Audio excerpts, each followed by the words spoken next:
What's cracking, guys? It's your boy Christian Electrician here. Today I want to go live on this beautiful Sunday to talk about Dewalt in the trades. Can electricians use them? Can plumbers, HVAC, pipe fitters, concrete, you name it, can they utilize Dewalt? And the reason why I want to bring that up and ask that is there's been a lot of debate over this whole Dewalt is American, Milwaukee is owned by China, Flex is owned by China, Makita is owned by Japan, Bosch is owned by Germany, so on and so forth. Dewalt seems to be the only leading American construction grade tool company, and they're a part of Stanley Black & Decker. Stanley Black & Decker gives a lot of American jobs to many people. Hey, what's up? What's up, Full Throttle? What's up, Ponch? How you guys doing, man?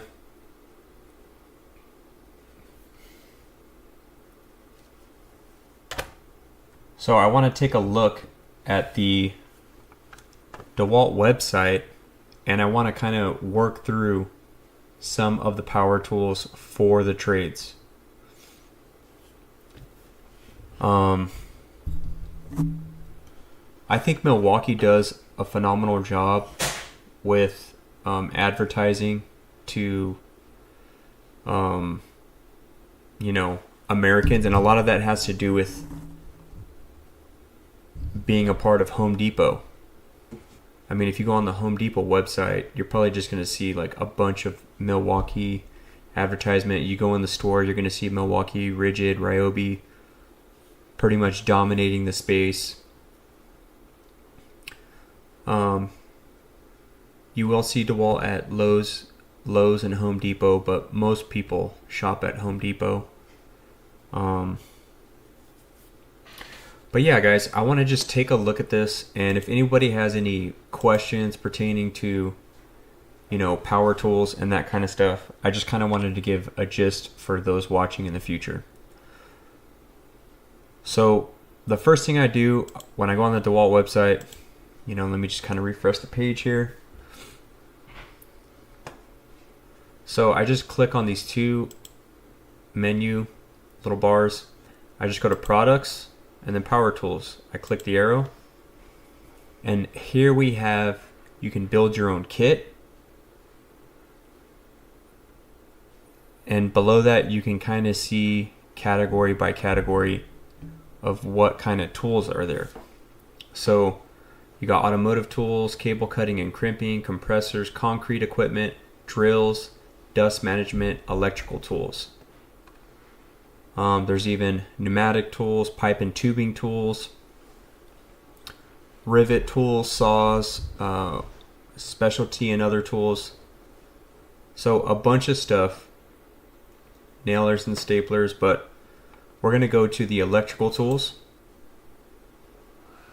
And we want to kind of check out and see, hey, does DeWalt make electrical tools? Hey, what's up, Dr. Murdoff?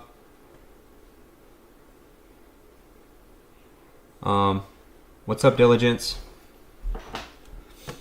It seems pretty intuitive to use for me.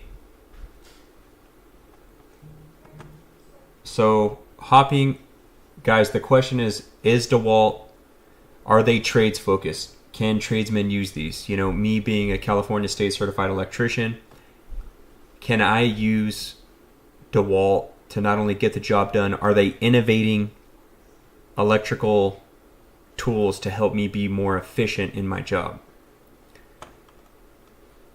So I just clicked on, let's do this one more time. Let me start from the home screen.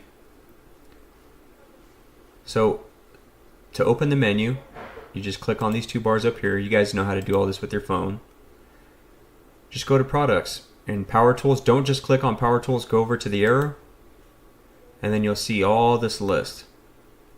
of all these various tools. And there's a lot of trade specific stuff here. Like for example, electrical tools. Let's click on that.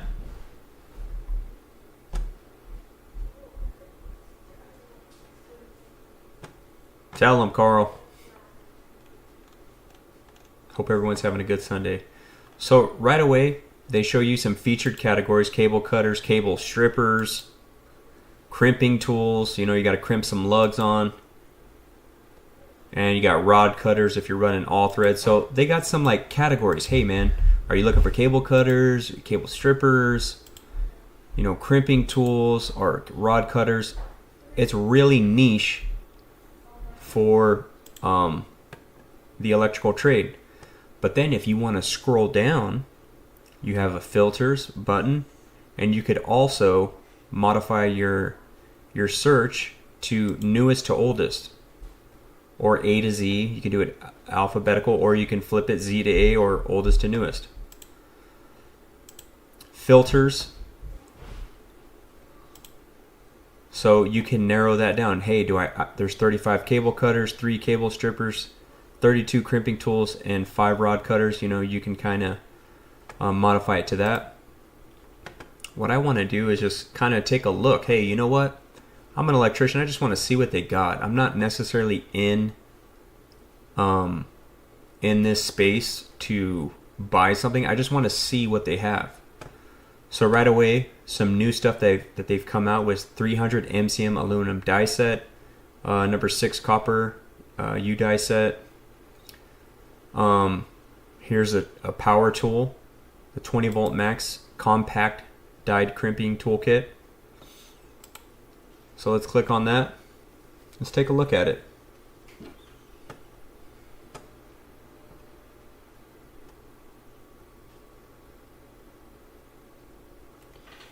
Ooh, I got a Giga Chat. Thank you, man. So we take a look at this. There's our compact crimping. So compact, this necessarily won't be the strongest, but it will be compact. Okay. So if you got to crimp some lugs on, as you guys can see here, they're crimping some lugs on to be able to land in this panel here, or this combiner box, whatever we got going on here. Okay, and crimp it right here. Look, it's very small. It's got a little 2 amp hour battery on it. You can charge it as well, so that's pretty neat. Let's make sure we fully understand this, because it does have USB, but it does have a battery. So let's check out why it has that. Okay, the Crimp Connect software provides detailed reports of work done. That's kind of cool. So not only can it do the job in a compact way, it's also providing software, detailed reports of the work done with this thing. Oh man, I can't remember what I crimped on that day. You know, hey, it'll tell you, hey, you utilize this, you crimp this on there. So that's actually really helpful. Hey, when did I crimp those? You know, when did I get that stuff on there? Okay, this is really niche, guy. This is really pertaining to the electrical trades. Can electricians utilize Dewalt? Is Dewalt being innovative enough for electricians? Is Dewalt being trade focused on plumbing, HVAC, concrete? And based on what I've seen, not only is Dewalt the leading American tool brand, unfortunately, I've had to educate a lot of people and share with them that no, Milwaukee is no longer American. They are owned by China. And I understand people get upset because they've spent thousands of dollars over decades, 20 years, 30 years. You know, maybe you're just starting and you just dumped a bunch of money in your pack out and all this kind of stuff. And you're like, what? But isn't Milwaukee in the United States? Well, they sold 20 years ago. Okay? So I want to help people to kind of not only support the American economy, But if millions of tradespeople focused on American companies who provide scholarships for trades, who are focused on building, more manufacturing jobs and all these kinds of things, innovation, they're really trades focused. Look at all this stuff. Look at all these new dies and all this kind of stuff, guys. You got whole die kits, aluminum, copper. Let's keep moving. Let's see what else we got. What other electrical tools do we got on here? So a lot of crimping and cutting tools. Okay. So now you got the big boys. Dieless cable crimping toolkit. Dyed. So you got dieless and dyed cable crimping toolkits. Just a little bit of a difference in nuances there. All right, let's go back. How we doing, guys?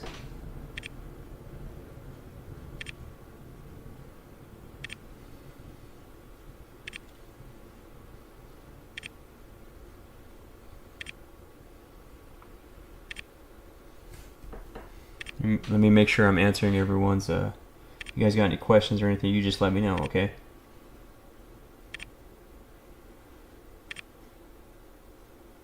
Everybody, Donald, I crimped your brains out.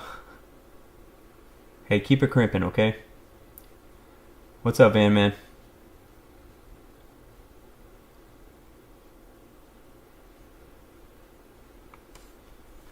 Take yo, what's up, man?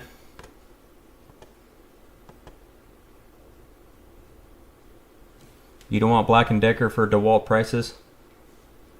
Yeah. Well, I don't think Black & Decker ever came out with trade-specific stuff. I know it's kind of funny to be like, "Oh, isn't DeWalt just Stanley Black & Decker?" No. Stanley Black & Decker is the parent company. DeWalt is its own niche thing. Okay? Milwaukee's bought out by China. So TTI owns Milwaukee now, based out of Hong Kong. So to follow your logic is you're saying Milwaukee isn't that just a Chinese tool company? So follow your logic when you start saying stuff like that. Which one's American? Is it DeWalt or is it Milwaukee?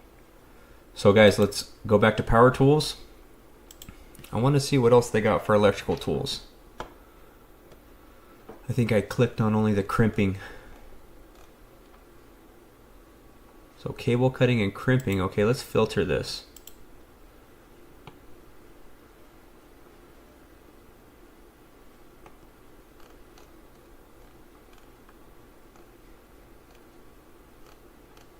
Okay, here's a bunch of just new power tools. Let's go back up here, back to products. Power tools. Electrical tools.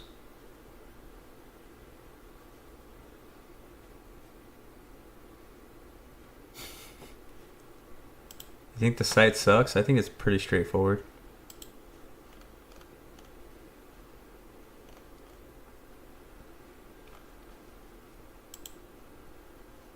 Cable strippers, crimping tools. So if you're running all thread, here's some rod cutters. Cool, they got even dies and all that kind of stuff.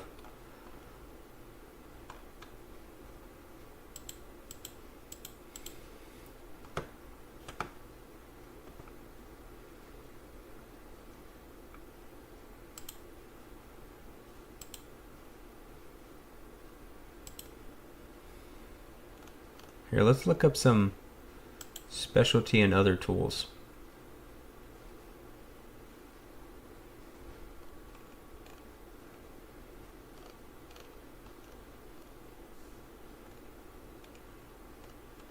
Shears, caulking guns, welder. Oh, look at this! Look at this! Look at this TIG welder. It's got 4 flex volt batteries on there. That's pretty neat. 200 amp max output. Okay. 150 amps max output on battery power. Okay, if you're running off a 230 volt, you can get 200 amps. Okay. Includes 4 Dewalt flex volt, 20 volt, 60 volt max 12 amp hour batteries. That's pretty cool. Where's my Dewalt welders at? That's pretty cool. Looks like they're calling this thing the Renegade.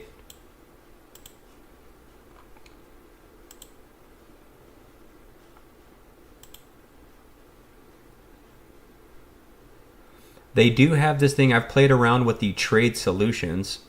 I want to get back to more to the tools. But so here they got some electrical solutions. They got mechanical, plumbing, drywall, concrete, prefab, carpentry. So a lot of not only trade specific tools, but also solutions for getting the job done. So discover the tools for your job.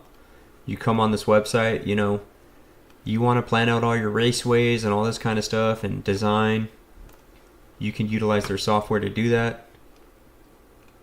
If you're doing some fabricating, hey, they'll give you the right tool to a cable cutter tray, a cable tray cutter tool, some band saws. What else we got here?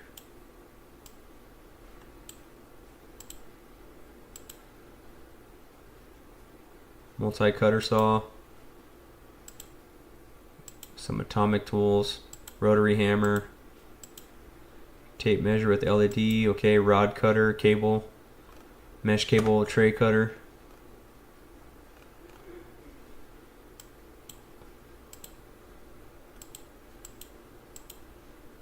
Okay, I still got to get one of these. The cable stripper kit, I've used it. I just haven't bought my own yet.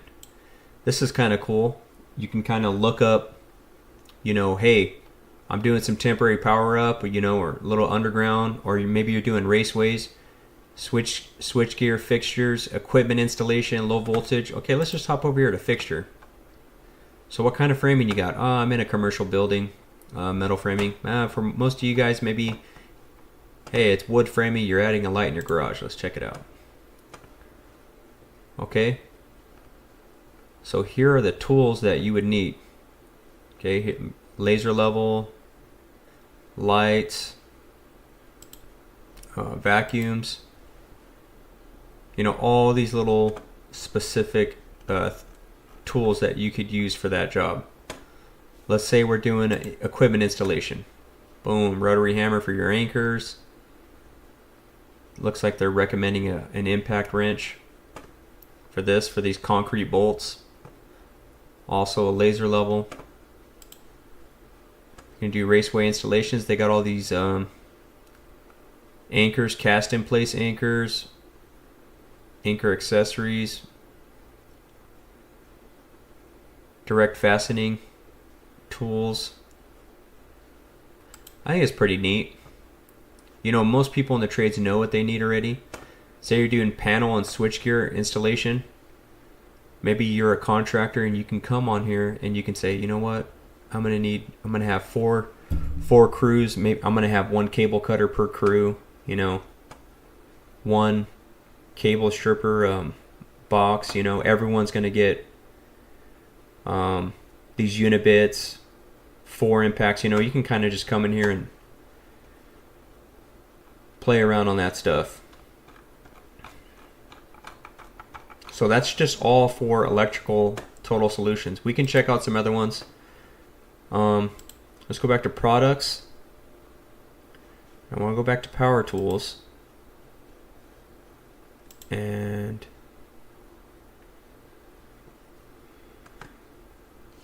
I think the website is a little different than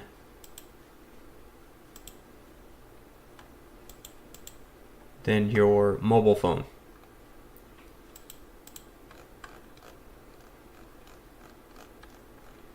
Okay, there we go. So now we got multiple options. I think I was just on cutting and crimping last time. Okay, so check this out. Look at this beast. Where's all my electricians at? Imagine having this on the job site, guys.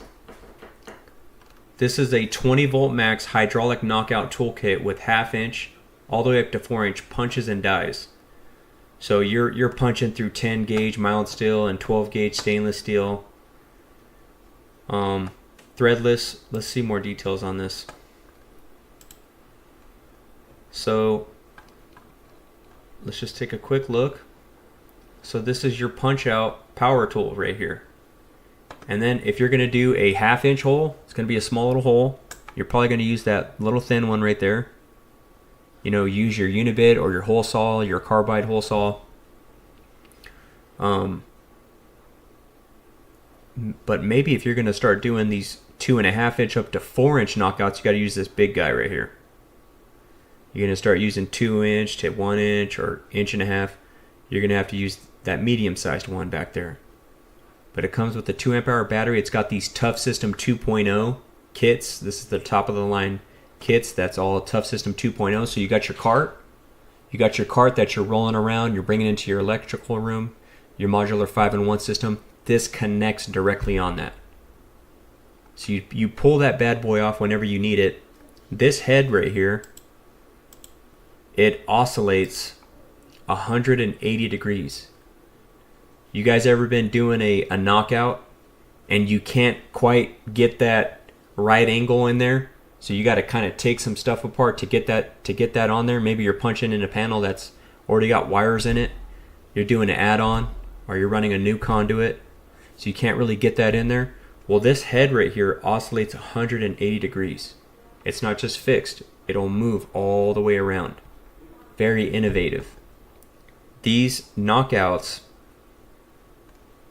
I believe they're magnetic. So they'll stick together so that you can attach and be ready to knock that out like that. You don't have to sit there and hold it and all this kind of stuff. Let's take a look at the product overview. It says the Dewalt 20 volt max hydraulic knockout tool delivers up to 11 tons of force output, providing the ability to perform heavy duty applications in a lightweight design. The DCE 600. So I like that with Dewalt. If you're looking for an impact driver, you're gonna look up or fastening, a fastening tool. You're gonna look up DCF. All right. If you're looking for a drill, you're gonna look up DCD. The last letter always changes. DCD. If you're looking for a grinder, DCG. If you're looking for an electrical tool, DCE. So DCE 600. Knockout dies contain embedded magnets which securely attach to mild steel to maximize precision in punch alignment. So you don't got to sit there and struggle and hold it. And, you know, once you get your lines all situated with your knockout, the magnet's going to hold it there. That's super convenient, man. You don't got to sit there and slide it around and make sure you accidentally unibit your hole a little too big, or you use the wrong hole saw and your hole's kind of too big. No, your magnet's going to hold it. So that's really cool. 1/2 inch to 4 inch, allowing ease.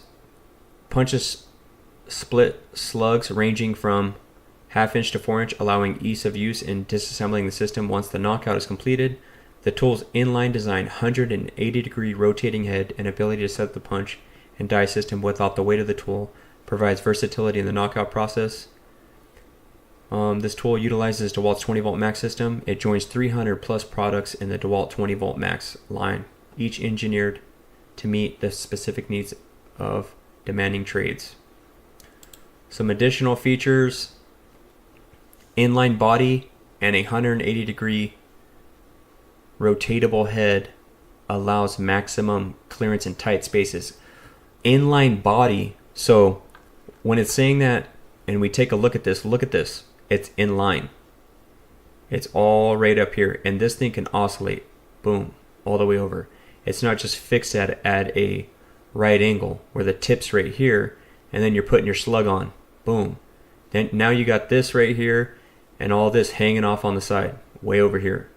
It's nice and inline. So you could just go straight up and down. Boom. That's pretty cool. Detent head securely holds cylinder in place before, during, after punch completion. Bright LED ring to illuminate work area. Shoulder strap and connection ring for portability. That's kind of cool. Little shoulder strap.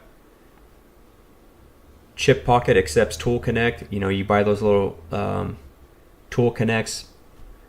They got these little spots on a lot of these Dewalt tools. You just put it in there. That way your tools never come up missing. And if they do, you know exactly where they are and you know exactly how to track them. Crimp Connect software provides detailed reports of works done. Made in USA with global materials. So look, let me tell you guys something about this. You guys, a lot of people, they want to say, oh, Dewalt is made in USA with global materials. Let me break this down in the most simplest way possible. Made in the USA means American jobs, American manufacturing. These electrical tools, this knockout tool that is expensive, high quality, it's made in the USA. Do they use global materials to accomplish those tasks? Yeah.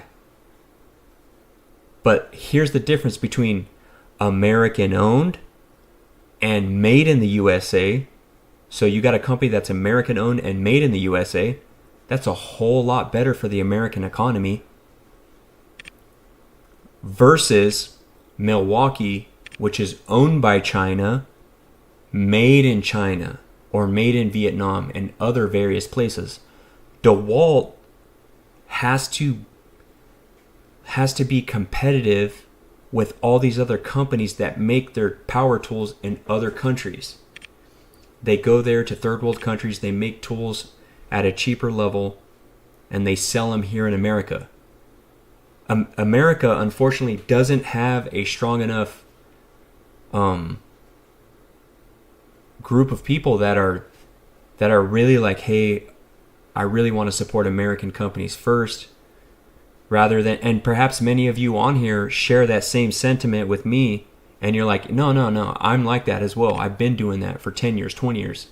And I think that's awesome, man, that you guys like to support American companies. For example, like if you started an American business, I think us Americans should help you, you know, with if whatever niche thing or thing that you're providing, we should at least hope that you'll be successful.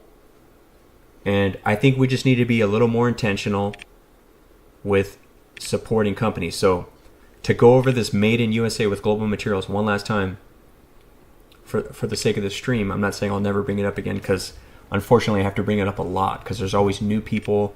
We're a new channel. We're growing. If you're new here, you like hearing about what it's like being an electrician.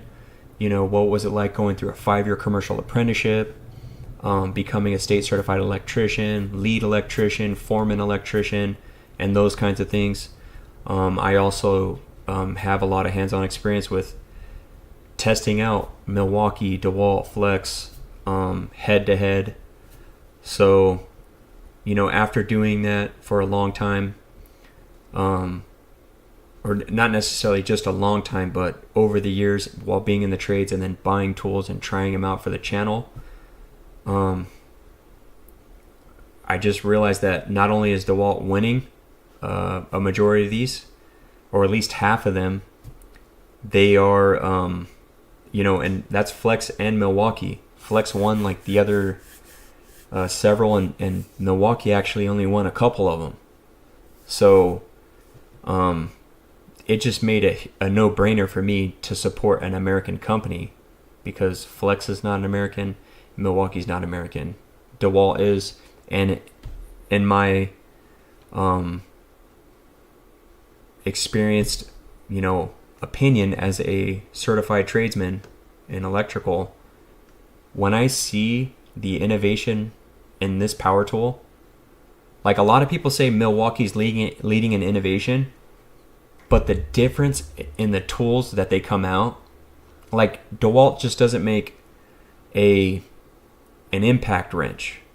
They make an impact wrench that, has tool connect, all these kinds of things, oil resistant batteries, those kinds of things, but also like VTech technology that ramps up in case you have a bolt that won't break off. It will break it off. There's no ifs, ands, or buts about it. It will break that bolt off.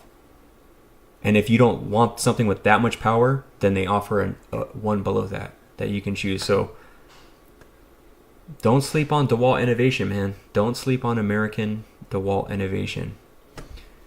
This is just something I wanted to look at with you guys as far as, electrical tools go. We got crimpers, wire strippers. Let's go check out this wire stripper kit.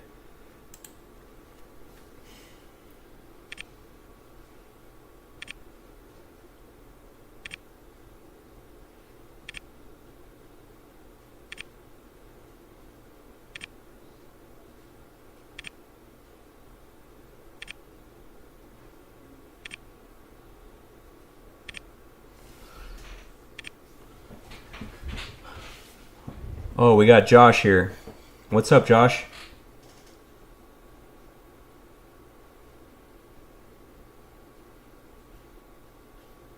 I always find that funny when people go, this isn't the time or place to say something, but, and they go ahead and say it. So let's see what he's got to say. No, not you, Joshua Baird.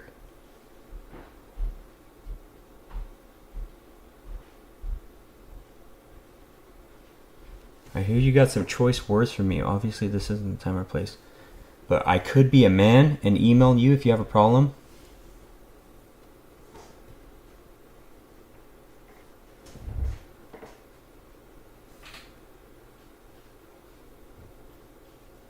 So, I'm sorry. You're hopping on my stream and you're asking, where did you hear that I have choice words for you? I don't understand. No, I'm just, if you comment on my channel and you start talking crap, I don't care if you review power tools. I don't necessarily care who you are. But if you comment on my channel and you're asking me like, you're trying to troll and this kind of stuff, I'm not going to take you serious. So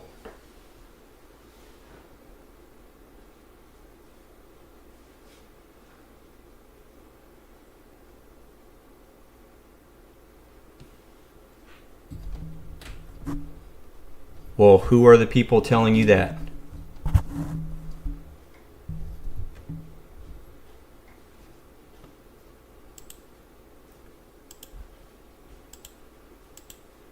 I think anytime that you've engaged or commented on my channel,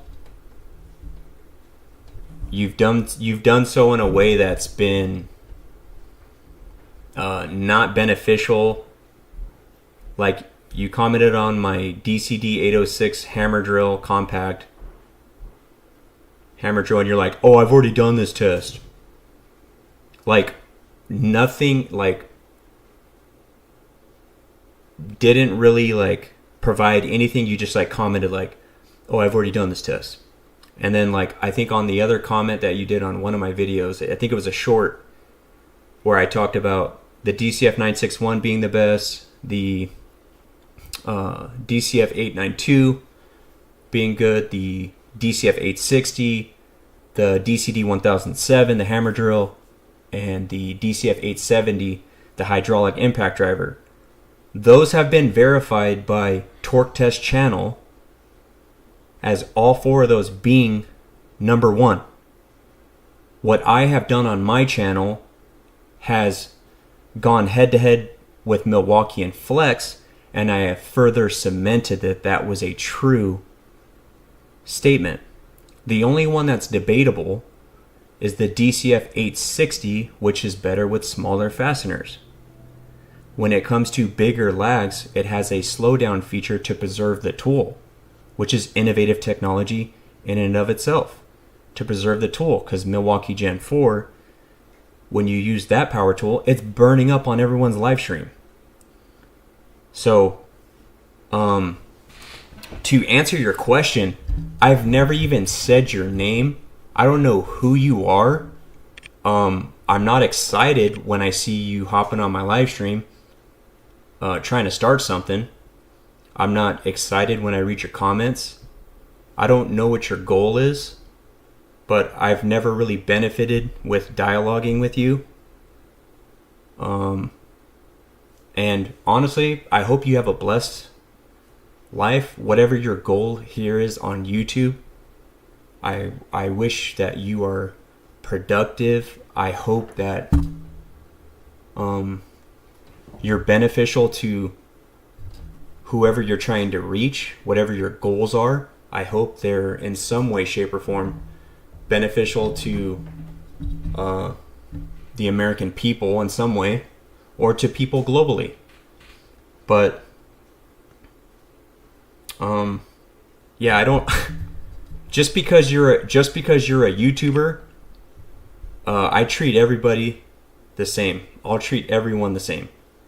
So, I'm a Dewalt guy. I love America. I test all my tools. I'm a state certified electrician. But I've tested various. When I get the DCF 961, I got the best of Flex and the best of Milwaukee, and I test them live. Okay? When I test out hydraulic impact drivers, I test them out live against other brands. Cut off wheels, you name it. Hammer drills, mid torques, high torques, impact drivers. So, what's up, George? Hey, what's up, Nathan?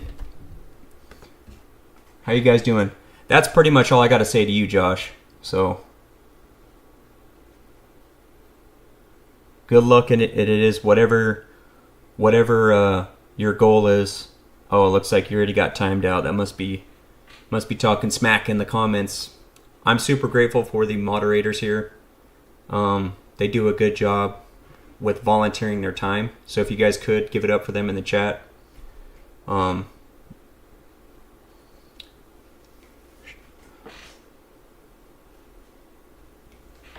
Hey, what's up, Raphael?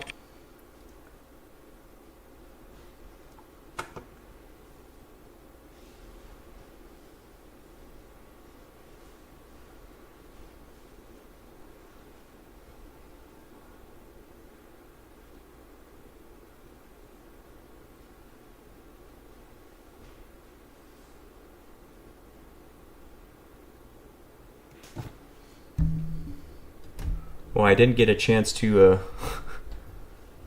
read any of his comments, really, just a couple of them.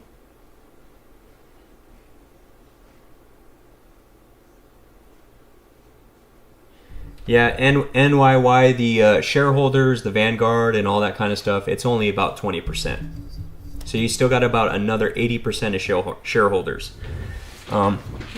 Feel free to do an in-depth, shareholding of, the Hong Kong-based Milwaukee, and dive deep into, who are their largest shareholders and what are they doing in China. Unfortunately, there's a lot of communism in China. So if you want to go that route of saying Dewalt and, Milwaukee, they have, large investors of not the greatest companies. Well, if you want to go to that extreme, you could say that with every Milwaukee purchase, you're supporting China and communism. So I would think about that as well. But 20% in a large company, is it ideal?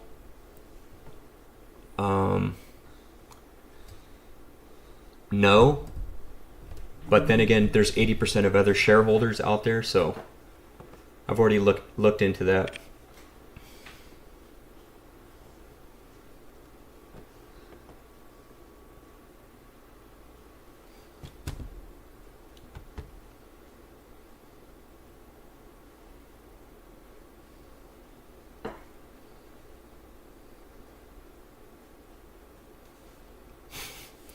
Paunch, don't tell me someone's bragging about stolen items.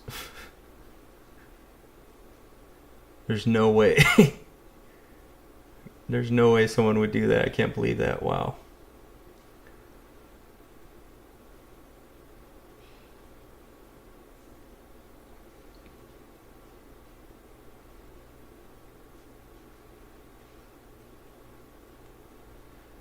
Yeah, well, Rick, maybe it's a blessing that you're seeing this stream. Maybe it's a blessing you're seeing this stream because you've been rocking with Dewalt for 17 years. Now's the time for American manufacturing. Now's the time to support American businesses. So I would stick with Dewalt.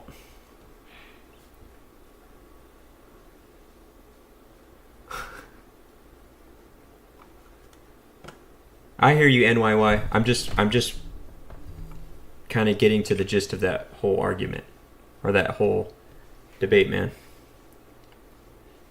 Visionary Bullet says, you sponsored by Dewalt or just a fanboy? So I guess fanboys, they focus more on who does everybody else use. They're not really big on understanding innovation. They're not really concerned about practices within the company's origin, many things. They're more surface level.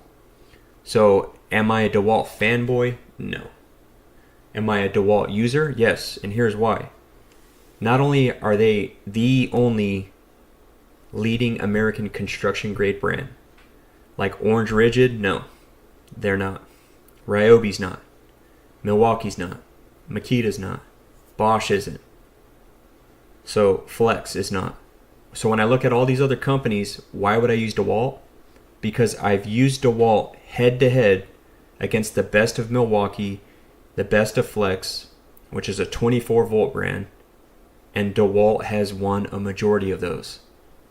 So it's lost on the reciprocating saw and the although I did test out a 20 volt Dewalt reciprocating saw and it has done very well. So I'm kind of I kind of want to try that up against the Flex and the Milwaukee. But the impact wrenches, the specialty tools, even the impact driver, they do really well. So I just like supporting American companies, man. When it comes down to being that close, I'm gonna support the American company. And we should all be diplomatic. We should support other countries, but first support your own. Don't talk to me about supporting any other country or any other thing if you're not supporting your own. That's like someone that doesn't take care of their own family. Don't tell anybody else how to live their life or take care of anybody else if you're not taking care of your own family. Same with American companies. If you don't have a heart for American companies, I really don't care what you think. I really don't. Unless you have like some like other American alternative. But when you're telling me, hey, I'm a fanboy because I support American companies and American innovation on American soil, that's just being an American citizen that cares for their country. If your other alternative is a tool that's perhaps equal in some things but lesser than in others,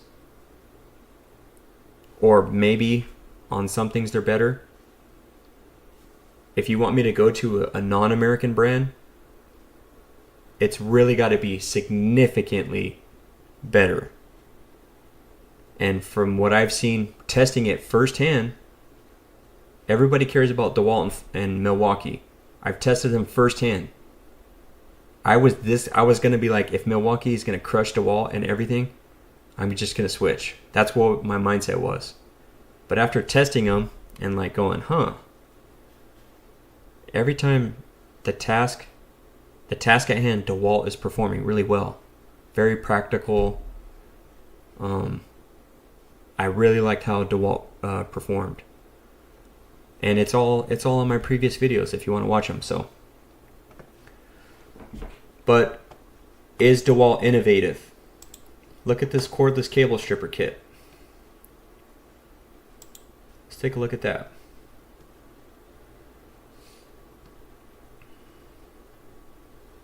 So here we go. So you put your die and you cut your wire depending on the size of it. Boom. You're sitting there all day. Hey, I got about 100 terminations to make. Boom, bust out your Dewalt cable stripper kit. And just, you can do it all to length, you know, whatever it is, 1/2 inch to 4 inches long. Yeah, looks like 0 inches all the way to 4 inches. If you can't make your termination within 4 inches, you're doing something wrong. But strips number 6 all the way to 750. They got wire strippers that go up to 8 inch, or I'm sorry, 8 gauge, not 8 inch, excuse me. 8 gauge and up. The ones that I have go to 10.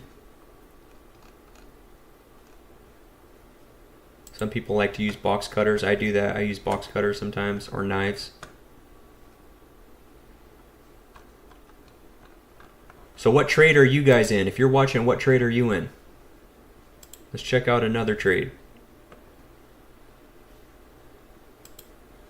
Power tools.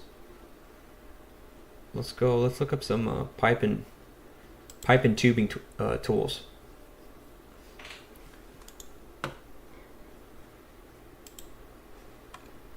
Pipe and tubing tools. Okay, I saw maintenance technician.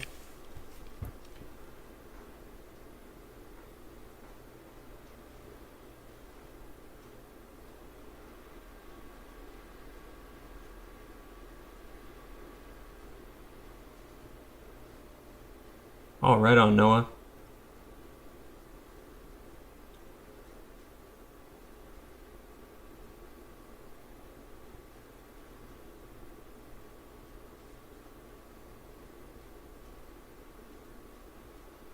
Oh, sorry, Tibbs. No, you could always ask your question, man. Sorry, there's a lot of comments and that kind of stuff, but I could definitely do my best to answer your question. I want to know the best way to connect an outlet. All the buildings I maintain are using the push-in connections, and I find that to have a lot of issues. Yeah. So I want to know the best way to connect an outlet. I gotcha. So in your wall, say right here. Let me take a picture of my outlet here.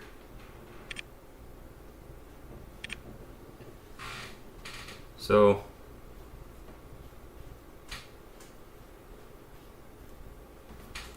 say you got an outlet like that, right? At your building. So if you're a maintenance technician at buildings, so the reason why people do stab-ins into the outlet is because it's fast. So guys that are wiring up houses, or I don't really see that much in commercial work. It's really shunned upon in commercial, but in residential, back in the day, you know, just blowing and going through houses, or even now, you know, some companies, they want their guys to do 2 houses a day.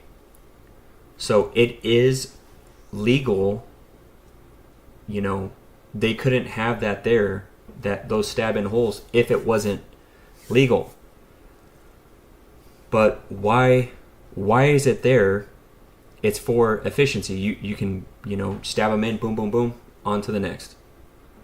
But the problem with that is wrapping around the hooks, creating hooks with your wire by bending it, and then going around the screw in a clockwise manner.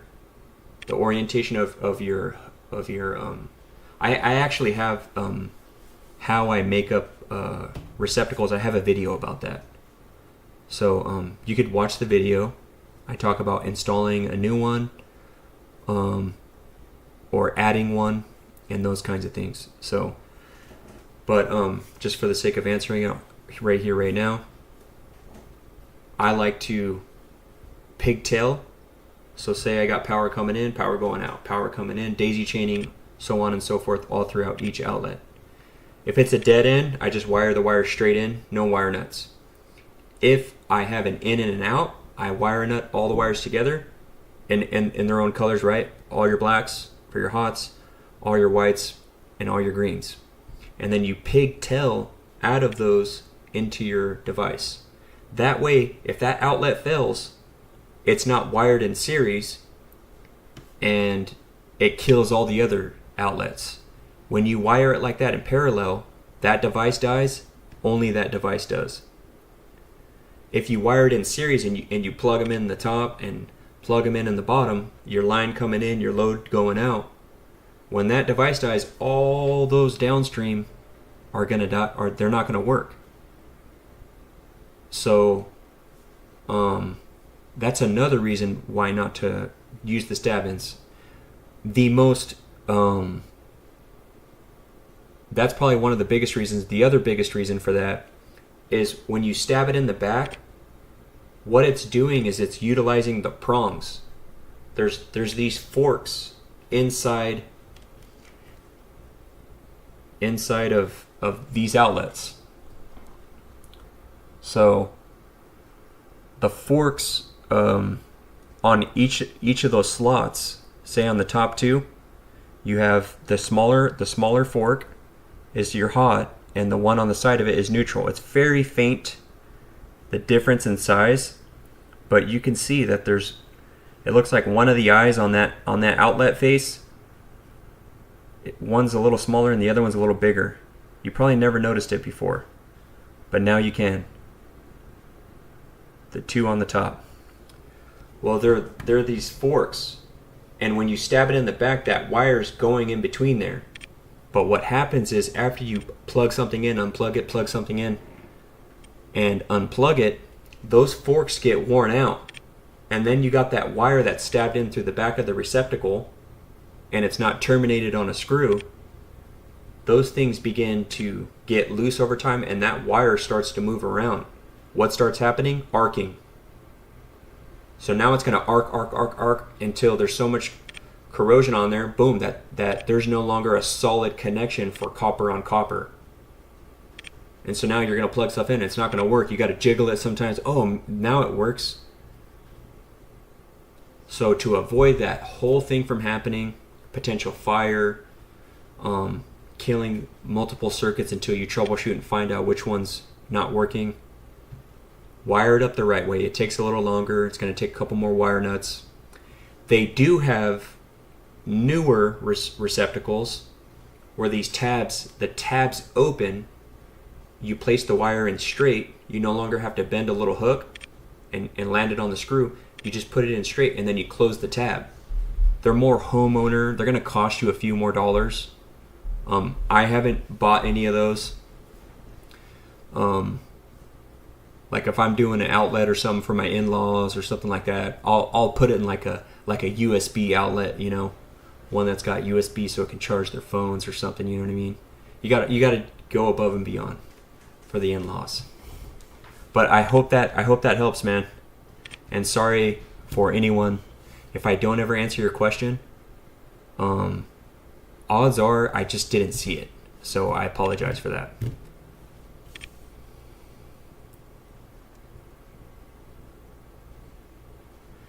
Yeah, it's just quick. Larry says, why would they have stab-in as an option? Sounds dangerous. Even the term, right? Stab-in. That does sound dangerous, And even kind of talking about the ramifications of what that looks like over time as you're plugging something in, unplugging, it's being held by those forks and that wire starts to chatter. Yeah, that can trip a breaker. That can cause an arc fault, So, hey Astro, how's it going? Right on, Radetsky, congratulations, man. 4.0. Way to go. Can you reuse the outlet and just switch them to screws? Yeah, you can try. If those prongs, say if the outlet's old, and those prongs are worn out, you're probably just better just going to Home Depot and just buying another, if you're in a building, commercial grade receptacle. If it's an industrial environment, you want to make sure that's an industrial rated receptacle. But receptacles are fairly cheap. They're fairly cheap. If you got to get a GFI, yeah, now it's bumping up. But receptacles are anywhere from about $2 to $5. So they're not pricey at all. If you need the USB, you're talking 25, 30 maybe. Light switches are cheap as well. A buck to, $5 depending on how fancy and what color and all that kind of stuff. But if you want dimming and all these other things, then that's where it costs a little more to make those kinds of things. It's going to cost you about $15-20,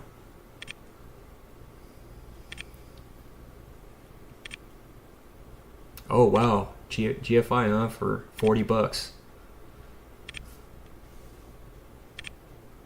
Oh, any tips on remembering Ohm's law formulas? Let's see.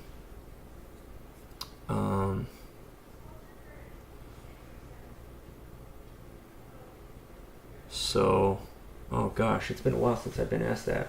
Here, let me get one of my code books.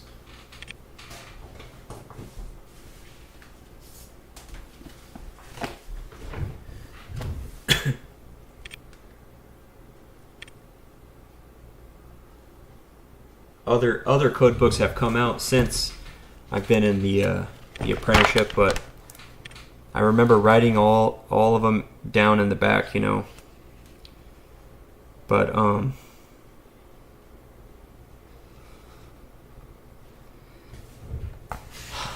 I think the ones that I remember for, like, Ohm's law is pretty easy to remember. Because the second one is like the power, right? The watts. So that's its own. But then, like, to get, watts, you got to do volts times amps. So it would be like E, I, and P on the top. So pi. So you could say pi, right?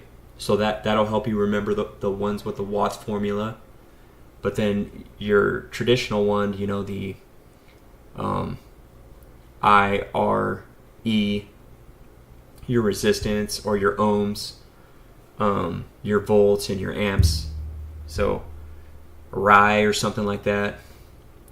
Some guys have probably come up with funny ones, guys in the trade or guys in your class that you're going through schooling with.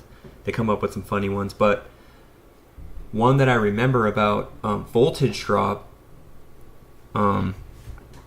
Sorry, let me answer your first question. So I would just remember the your typical formula, the volts, the amps, and the resistance. And then for your second one, just remember pi, like a slice of pie. How do I find watts? I gotta get a slice of pie, right? Because then you have power, watts at the top, and then you have your volts and your amps. So that's how I would remember the second one. I don't know how creative you want to get with REI, you know what I mean? Maybe like REI, I think they come out with, in California, I think we have an REI, and it's like a lot of hiking and outdoorsy, I don't know, boots and tents and all this kind of stuff. So like, I'm going to go on a hike. I don't know. You can get creative as you want. But when it comes to voltage drop, that's when you kind of need a little more help, right? So like, if you're doing single phase and you're trying to find voltage drop, because guys, like some people think being an electrician is just pipe and wire. Good night, Noah. They think it's just pipe and wire. Hey, you're going to run all this conduit and you're just going to pull wire and wire up the device. No. because of resistance, there's going to be voltage drop. So for single phase, you're going to do 2 KIL, and you're going to divide that by circular mills or voltage drop. So if you're going to do circular mills to find the voltage drop, circular mills is the size of your wire. And many of you are probably checking out right now. You're like, dude, you lost me at 2. I understand. I had to go over this for like 5 years, and I still need to look at it written down. Trust me, I know. Some things are better just written down, but if you're going to go take your state certification, you want to get these stuck in your head. So as soon as you get that scratch paper, when you go to take your state test, you just write all these formulas out. And for the 5th time, I'm going to finally say it. So single phase voltage drop, it's going to be to kill country music. To kill country music. Now, before YouTube shuts me down for saying that, 2 is for your single phase, and 3 phase uses, so there's 3 phases. There's a little bit of math behind it, but because of the 3 phases, it ends up being 1.732. Without getting into all the nuances of that, single phase is 2 and 3 phase is 1.732. The K, that's going to be your copper or aluminum. If it's copper, it's 12.9. If it's aluminum, 21.2. And then I is your amps. So whatever amps you got, whatever amps your wire size is. And then also the length. How far? You usually anything over about 100 feet, you're close enough to where, hey, you might as well just upsize the wire. If you're going to be pulling these parking lot lights. I remember the first time I was doing parking lot lights and I saw like 10 gauge wire. And I was like, why are they using 10 gauge wire on these lights? And someone explained to me voltage drop. And I was like, oh, okay. They have to upsize the wire, the circular mills, because as wire extends for a certain amount of time, it's rated, it can handle it. But when you increase that length 150 feet, 200 feet, man, you're wondering why that light at the very end's all dimming. It's all dim. Why isn't that light shining bright? It's not getting the required volts that it needs to shine bright. So the Ohm's law ones, remembering those is just get creative, spend time looking at it, be creative. What's going to help you remember? Make up your own analogy, Hey, what's up, Budsville? Do I always have to convert first, says Redsky?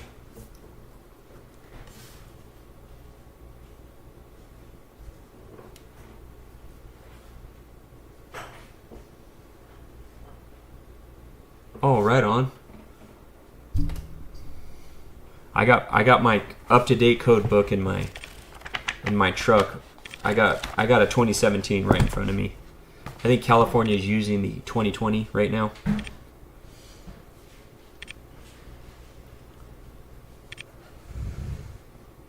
Awesome. I'm glad it could be helpful. Yeah, Larry, now there's solar parking lot lights. Yeah. Cool. Nathan says there's a graph chart in the NEC book that will tell you the drop per 1,000 feet of what size wire and what metal conductor. Right on.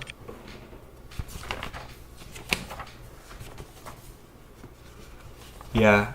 Get to know all the tables, guys. Get to know your ampacity charts. Get to know D rating. The NEC, they call it the Electrician Bible. And the reason why they call it the Electrician Bible is because everything you need for, ensuring that you have a National Electric Code safe install, as far as the appropriate wire size and these kinds of things, the appropriate raceways, it's in here. If you have questions about grounding, it's all in here. This is what we refer to. So in the most simplistic form, that's what this is for. There's no way you're gonna memorize, this page I'm on, grounding of systems and circuits over 1,000 volts, section 250.184, solidly grounded neutral system. Like, whatever you're working on, subject index it. There's some charts you want to remember, some grounding charts, your ampacity tables, your derating tables, your voltage drop. You just write those in the back. That's all you do. Boom. You just write those in the back. There you go. You want to screenshot that? So that's voltage drop right there. Boom. Anybody want to know how to do voltage drop? CM stands for circular mils. Okay, that's your wire size. CM, circular mils. So like remembering those acronyms. Okay, I'm doing voltage drop and it's a single phase. It's a single phase panel. So to kill country music. That's going to tell me my voltage drop. And then for three phase, it's a little different.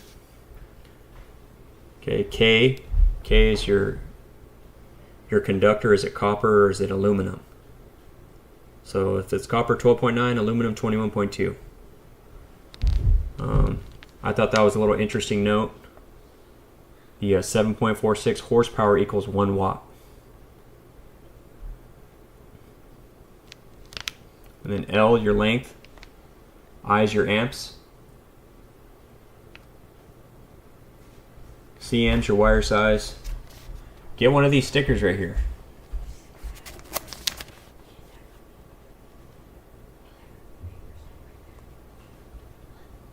So you can screenshot that too.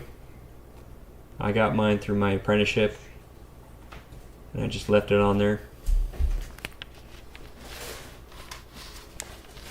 But yeah, these are all helpful things to write in the back of your book.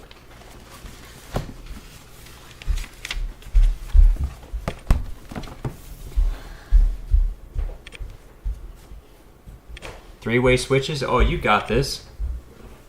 You got the three-way switches.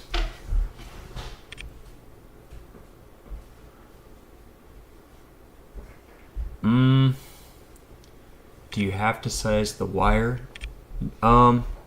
So with breakers, that's a very good question. Tegan, that's a very good question. So on a breaker,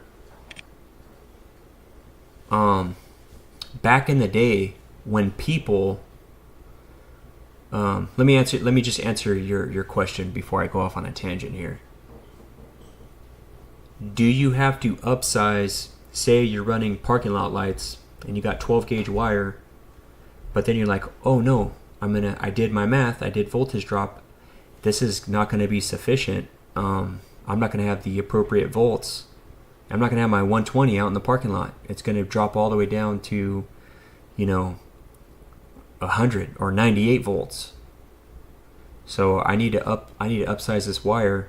I ran my calculations. 10 gauge wire seems to be the way to go. So because you're running 10 gauge wire, do you now have to bump up that 20 amp circuit to 30 amps now? No. And the reason why is you're only using that correction factor to accommodate for the voltage drop. So it's only going to have a maximum of 20 amps running on that circuit. So you're clear on the ampacity. Your wires basically, it's not oversized, it's just appropriately sized, but you still want to keep that 20 amp breaker on there. So just in case, you exceed 20 amps, that breaker is going to trip. Because if we put a 30 amp breaker on there, now those lights are cooking or something, something's causing more ampacity to go, and it's sized now for 30 amps. So nope. You can have bigger wire You can have bigger wire on a smaller breaker. You can have bigger wire on a smaller breaker. However, you can never downsize the wire and put it on a bigger breaker. And this is where my tangent's going to go. Back in the day, handymen or, those husbands that like to do it all, I get it, I understand. Figure it out. Go-getters. But sometimes, what works for some people gets around and they go, oh, this is what you do. You just put a bigger breaker on it. Oh, that outlet keeps tripping when you run your vacuum? Oh, just put a bigger breaker on it. Yeah, I'll come do it for you. I'm a handyman. I'll take that breaker out and I'll put a bigger breaker on it. Well, guess what happens? Now the safety feature for a circuit that has too much current running on it is screaming, too much current is running on this breaker. Your overcurrent protection device, which is your breaker and your panel, trips. Because it's like, hold on, homie. I can only allow 20 amps maximum on this. You're coming at me with 25 amps. That's not good. The wire's gonna cook and burn. But when they slap a 30 amp breaker on there, and there's 25 amps running on a 20 amp circuit, and it has a 30 amp breaker now that 12 gauge Romex is gonna fry and cook, and that's how fires happen in people's houses.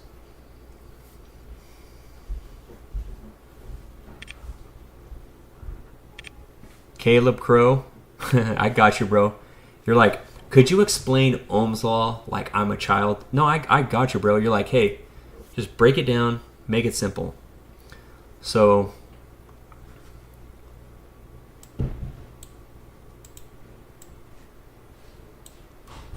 let me see. Sometimes it helps to look at something, right?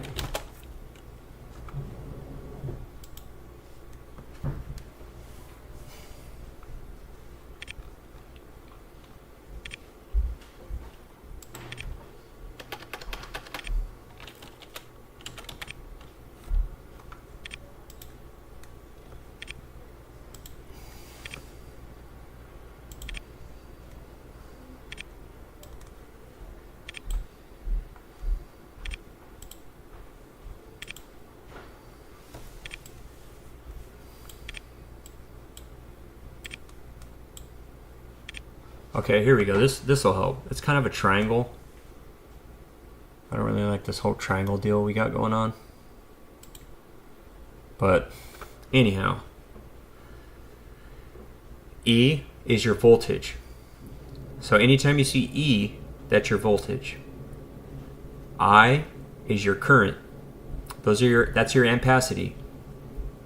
R is your resistance. Your resistance or your ohms. So basically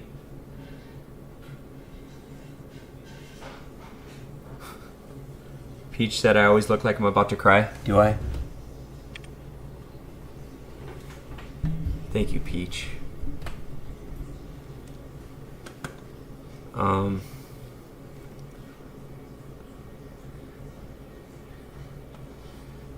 trying to think of something funny to say about that, but so volts, amps, resistance. So your voltage, if you want to find out what your voltage is, you have to times your ampacity by your resistance, and that'll tell you, or your ohms, and that'll tell you what your voltage is. If you want to find your ampacity, you gotta divide your volts by your ohms or your resistance.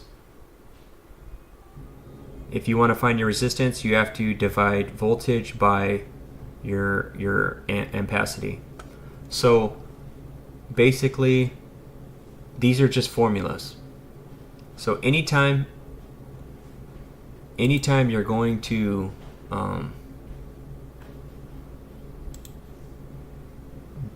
do any type of Ohm's law, and the P is your power. That's your watts. How many watts? So when I go to someone's house, this is how easy troubleshooting can be. So when I go to someone's house and they're like, "Hey, Christian, every time, these lights flicker and it only happens when I use my my electrical water heater, kettle, whatever." And I already know why that happens. It's because Seth said, "What's up, everybody?" You want to say it yourself? Say what's up, everybody. This is handsome guy. Say, how's it going? Nathan's on there. Say what's up, Nate. What's up, Nathan? Oh, Nathan, guess what? Tell him what you got. Did Nintendo Switch too? Yeah. He's got the Switch too, Nate.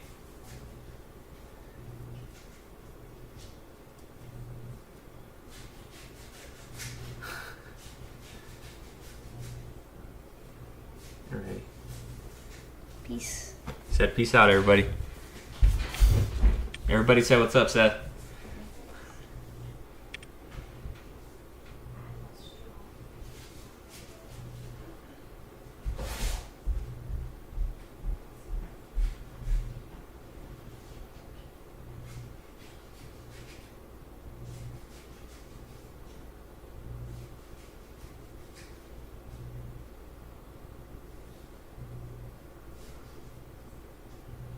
You can do it.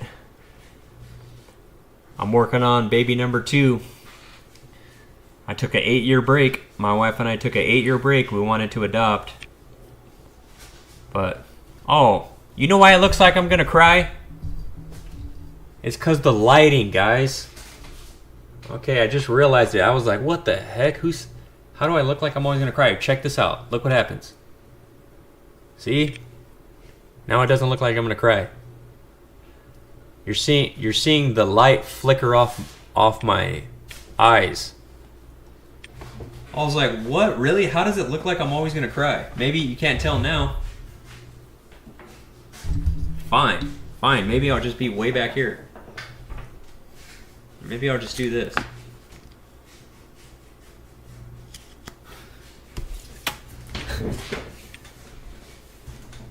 Sheldon.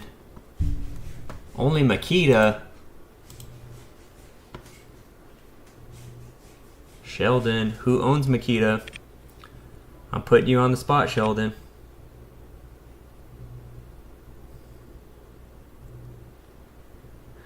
That was a funny one. Who owns Makita though? You got to tell me. What country owns Makita? No Googling. I'm only going to give you 10 more seconds to answer or else you don't know.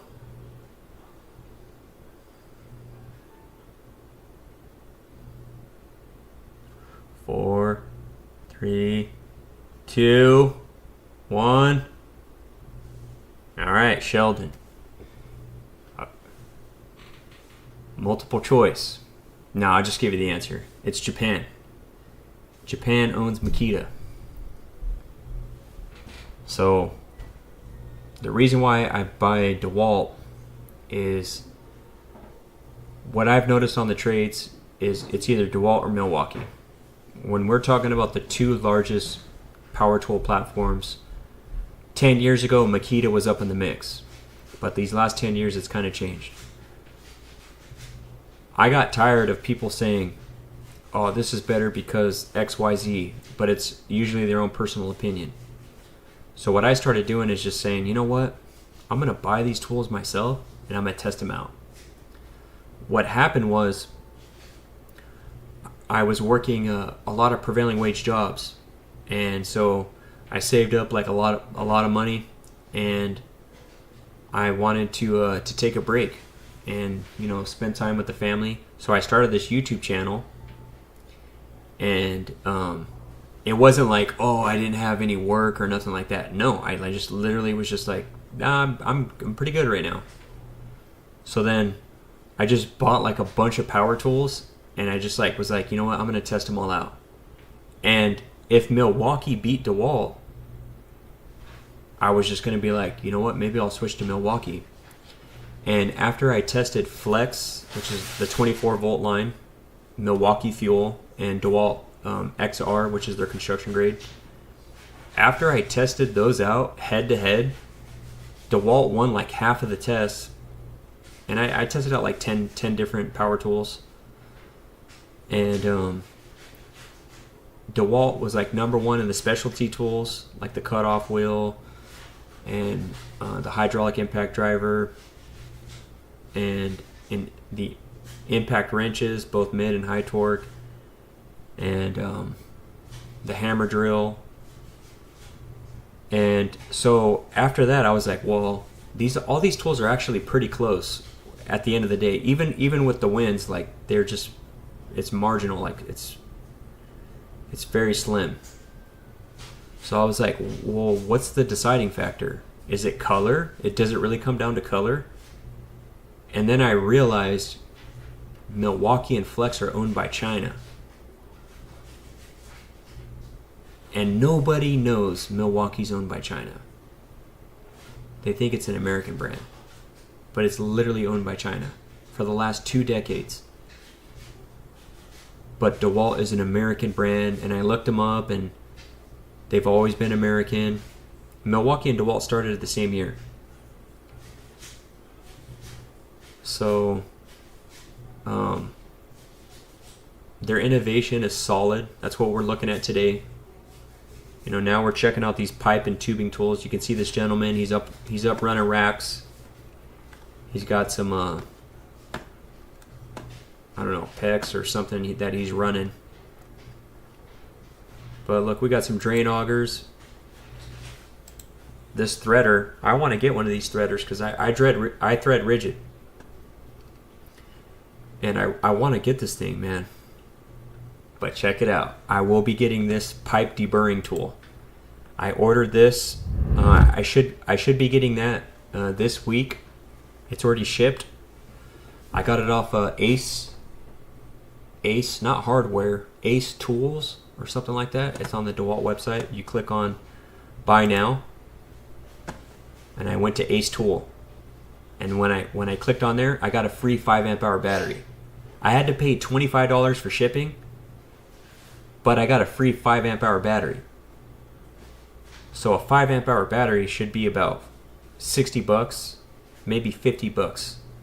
But yeah, they got me $25 on the shipping, but they gave me a free 5 amp hour battery. So I was like, I'm paying $25, you know, for a 5 amp hour battery. That's super cheap. I was like, I'll just buy it from them. But yeah, this deburrs conduits, and I'm looking forward to trying this out, man.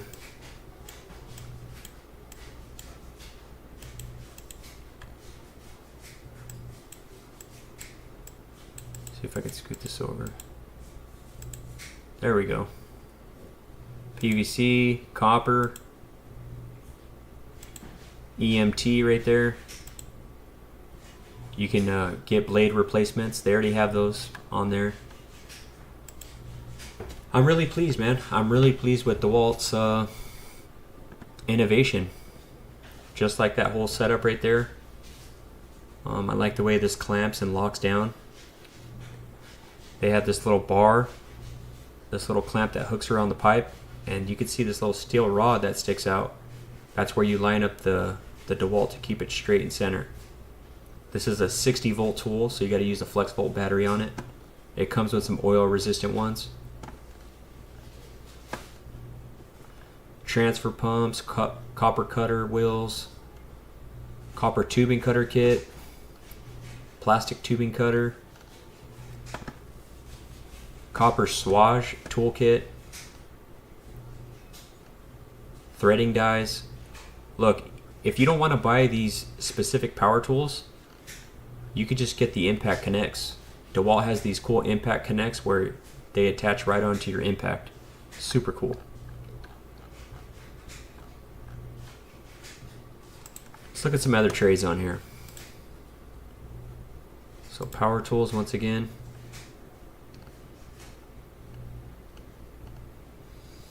Here, let's let you guys decide. Oh, see you later, Nate. You're out of here. God bless you, man. Tell the wifey and the kid I said hello.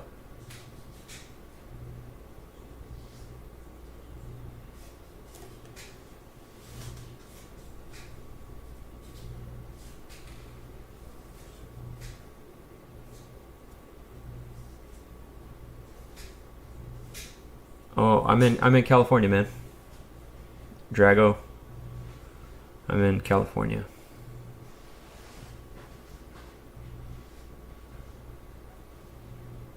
Milko, here, give me some more information. Well, Sheldon, probably they don't have faster charging batteries now.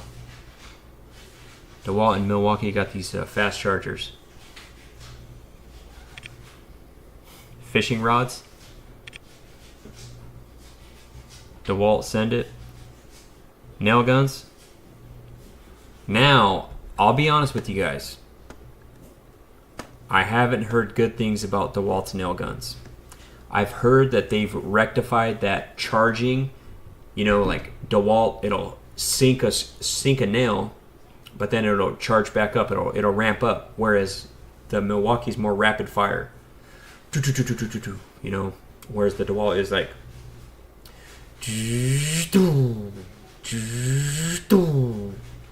So like it's gonna 100% sink it, but some people don't like that lack of the ability for rapid fire. So they have them. They have a bunch of nailers and staplers. They got all different types. But from what I've heard, here's some extended clips right there. Finish and brad nailers, framing and roof nailers, specialty nailers, staplers. I just got the Dewalt cable stapler right there. I'll be trying that out on a live stream at some point when I run some Romex. This is a gas nailer kit. Gas concrete nailer. Got some videos to watch here. But that's cool. You're hooking up some metal tracking into concrete. Just go ahead and blast that through. That's tight, dude. Ooh, I kind of want to get that. See that? In commercial buildings, they use metal studs. The metal studs, they're real flimsy. Like they're real lightweight, you know. They even got these little cutouts on the side of them so you can run. See all these little cutouts right here? You can run your MC through there or your copper lines for your plumbing. But that's cool. They just came out with this, huh? That's tight. Oh, it's got the tool, the connect. Make sure no one jacks your expensive tool. That's cool, man. I can't wait to try one of these. Oh, he's even using it to looks like anchor in some conduit. So that's kind of cool. I like that. I would like to see all the different fasteners that can be used. Tool design allows for fasteners to be used in Trackit C6 as well as DCN 890 and 891. Improved fuel cell fastens up to 443 linear feet of drywall track. Part of our best performing line of 20 volt max power tools, innovative power tools. Okay, real pro focus. DeWalt's really starting to focus on the pros, which is why they're coming out with stuff like this.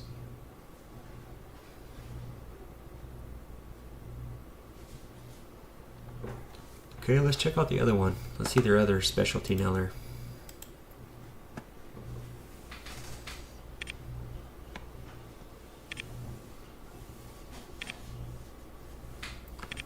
Oh, Ian, I missed your question. You guys give me 1 second. I'll be right back. Okay, I apologize.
What's he drinking?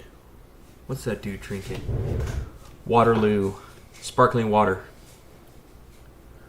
This one's peach flavored.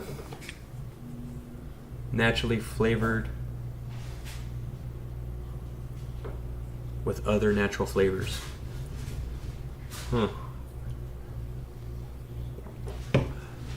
Little 0 calorie drinks. Okay, so there's a couple concrete nailers. Oh, that one's kitted. This one's not kitted. Okay, I see.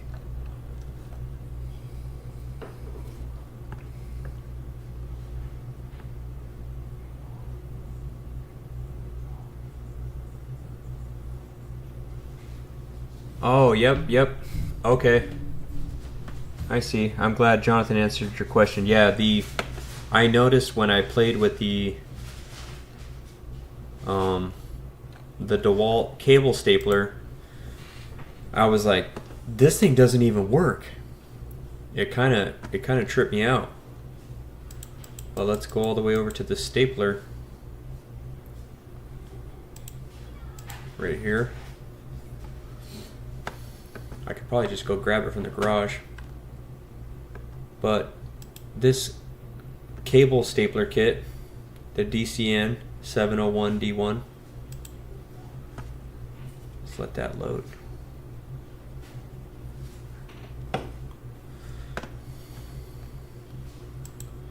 So the top part right here in this area, here we go. This piece right here, this little piece that pops out right here in the middle, it has to feel the Romex. That part needs to feel pressure in order to fire off. Because I was just pulling the trigger and I was just putting the tips of these two right here up on wood, and it wasn't firing. And it wasn't until I put pressure on this, don't put your finger there, but until it fills that Romex, it's not gonna fire. So this is cool to see. 47 people have bought this from this website, and they've reviewed it. Looks like 4.5 out of 5.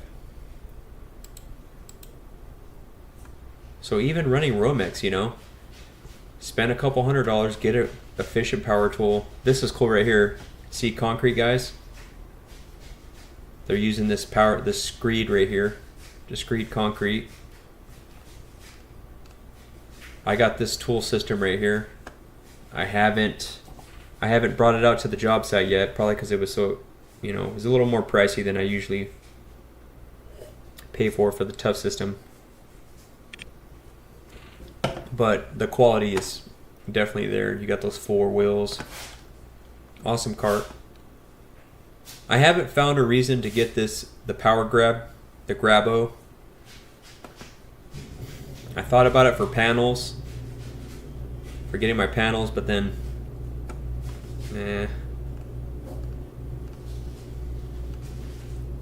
I'll probably try it out though. I'll probably just end up getting one and using it on our electrical panels we put up. This is cool. Concrete, mechanical, electrical, plumbing, carpentry, drywall, prefab, demolition, fire sprinkler, glazier, masonry. All right, which one do you guys want to look up on the Trade Solutions? Look at that. For anybody, I'm not talking about you guys, but anybody that ever asks you, does Dewalt make trade-specific tools? Absolutely. Absolutely. For the world's most demanding pros. Masonry, glazier, fire sprinkler, demolition, prefab, drywall, carpentry, plumbing, mechanical, and concrete. Which one would you guys like to see?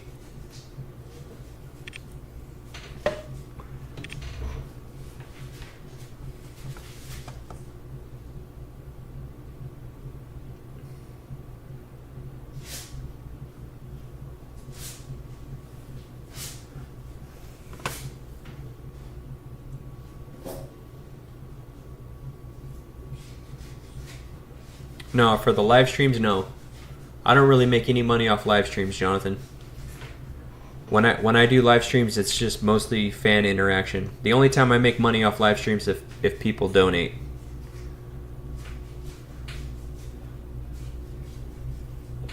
They may run like I don't know if they're running. They probably run advertisement and that kind of stuff when I go live, but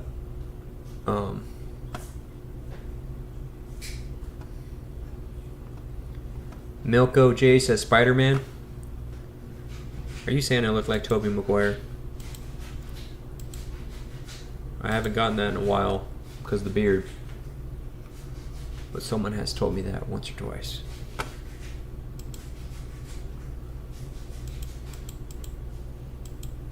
Alright. If you guys can think of a trade that you're in and you want to see it, we'll go there. So I'm just going to go to concrete. I'm going to go to concrete. Is Hilti overrated? Heck yeah. Overrated, overpriced, underperforming. It's like they want a lot of union jobs to use Hilti tools.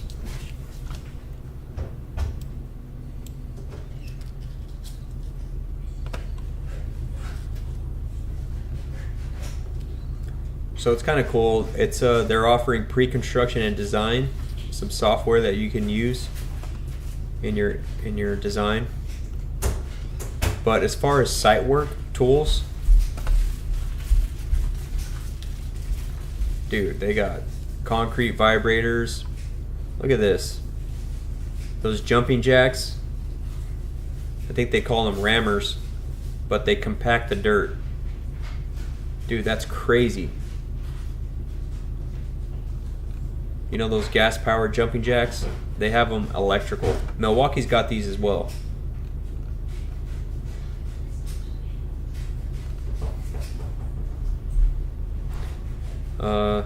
Concrete cutting.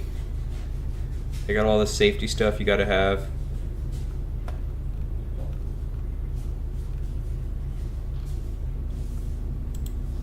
Let's take a look.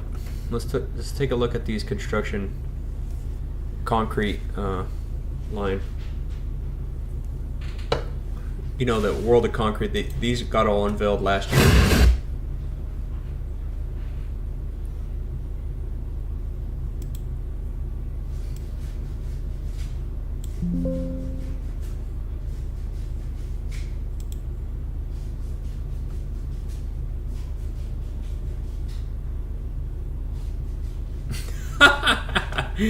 Ed.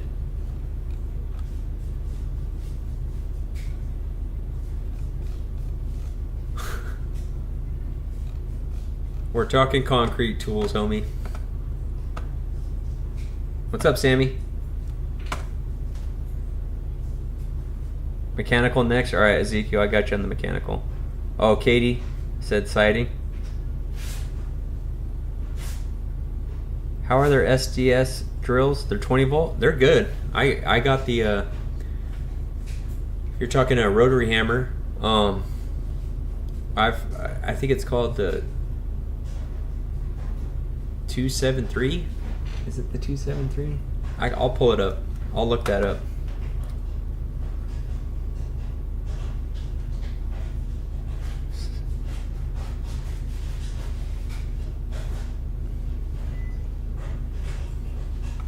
Did I say Katie? I meant, is it Cade? Am I saying that right? Cade. My bad, man. Is it Cade?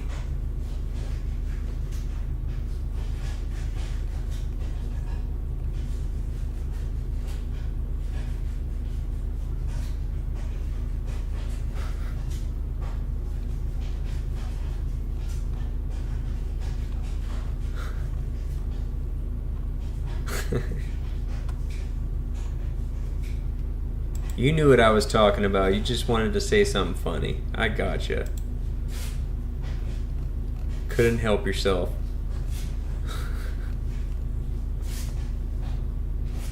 That's cool. They got an adapter. You got to use these power shift batteries, but they have, you could put your 15 amp hour, your 12 amp hour, your flex volt battery, whatever, into that adapter. So I think that's pretty cool. 60 kg class tamper. We'll go with that, tamper. Patented soft start and 2 speeds for precise compaction up to 18 inches.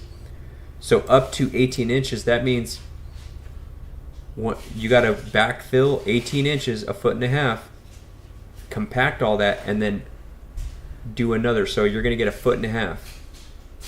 So if you're going to do 6 feet, if you're going to do 6 feet of backfill, then you're going to have to do 4 passes. Well, not just passes, because you want to pass a couple times to make sure you get it nice and good, nice and compacted, but it's going to have to be 18 inches, a foot and a half each time. So when your guy's on his Mini X or whatever, and he's putting all the dirt back, if he doesn't got a roller and you got to use one of those, he can only put up to 18 inches. This plate compactor, that's tight. Look at that. That's all battery operated, guys, through power shift. Compacting all that gravel.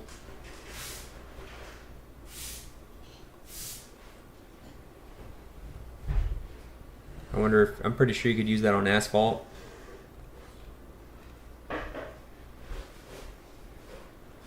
That's cool. These guys are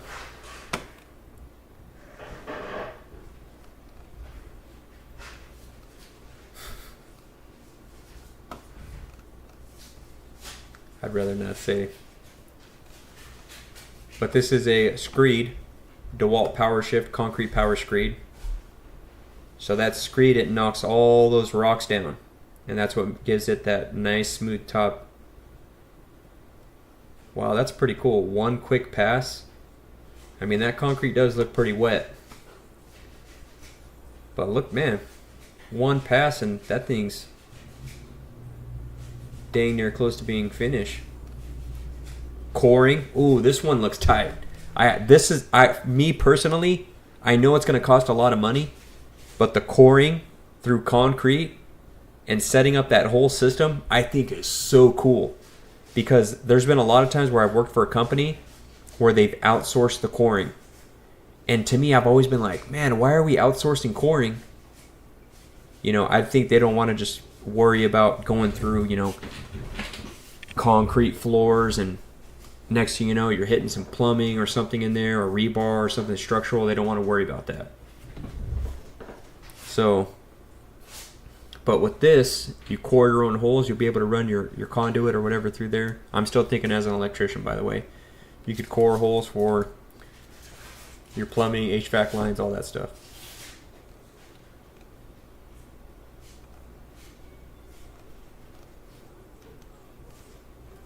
That's cool. They got a drill stand. So you anchor down that core drill stand. Make sure you're nice and straight. And you can adjust the angles for coring -5 degrees to 45 degrees. That's pretty cool.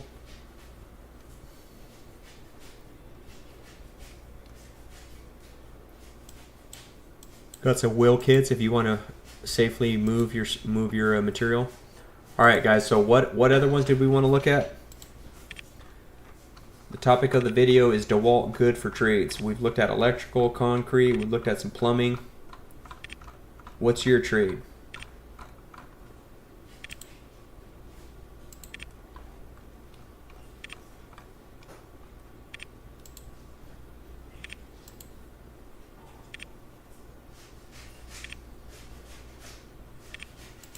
And another thing too, while they're making, hey, what's up, Caleb?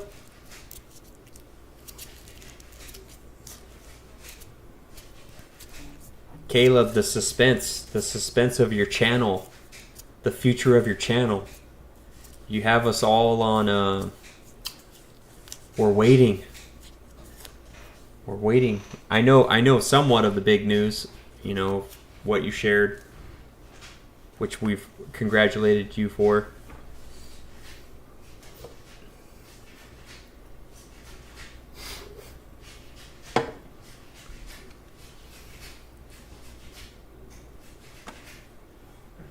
I think I only really watch you and Eric the Bearded Tool Guy.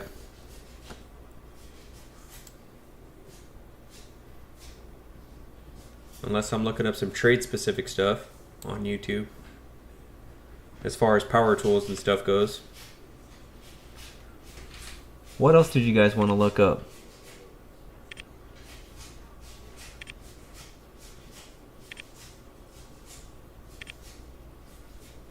Right on, Kendrick.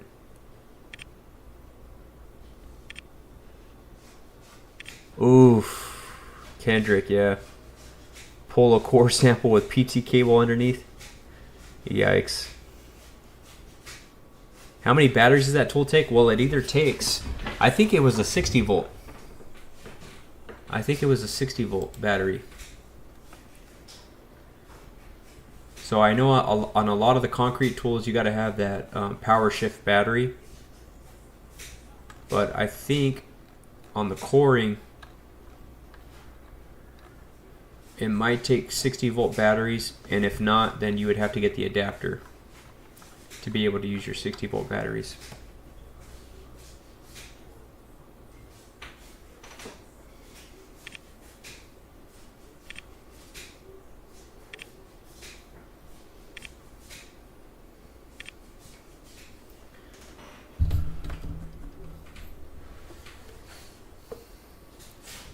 Well, what do you guys think? Should Caleb stop doing power tool reviews? I don't think the people would like that.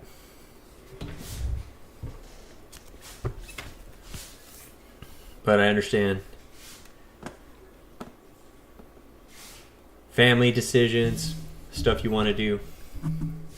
What kind of stuff are you doing for fitness? Are you doing like powerlifting or something? Well, I tried doing the, I was doing like Bible study and stuff like that on here. And I think after 16 weeks of doing Bible study live on Wednesdays, I think I got like, the channel got about 100 subscribers from those 16 weeks. So Bible study was probably anywhere from, I think our shortest stream was like an hour and a half, and all the streams are typically around 3 hours, 2 to 3 hours. But so I don't know, 16 times about like what, 2 to 3 hours. So I don't know, like 32 hours. No, it's got to be more than that. There's no way. Anyways, but I noticed with going live and doing the power tools and that kind of stuff, there's a lot more people that engaged, and I was still able to share, things that are dear to my heart, like my faith and that kind of stuff. But sticking to more of the niche thing of power tools, like electrical for me, I'm able to also bring something in very dear to my heart, like my faith in Christianity and that kind of stuff. So I think people would probably watch that. I think people would. They'd probably want to check out the fitness journey and all that kind of stuff. Yeah, and then when you finish those tools, you got more to buy. You got a lot more Dewalt tools to buy.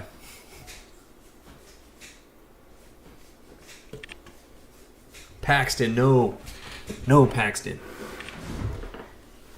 We're trying to support American companies. Paxton, what country owns Milwaukee? You got 10 seconds to answer. No Googling. Say you don't know if you don't know.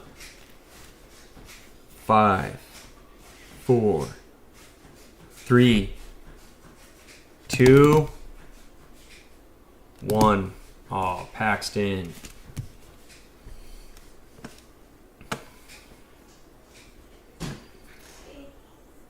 China owns Milwaukee, Paxton. Thank you. Well, you said you didn't know, but Milwaukee sold to China 20 years ago. And after testing out Flex in Milwaukee, A lot of your everyday construction power tools, construction grade fuel versus the XR versus 24 volt line on Flex.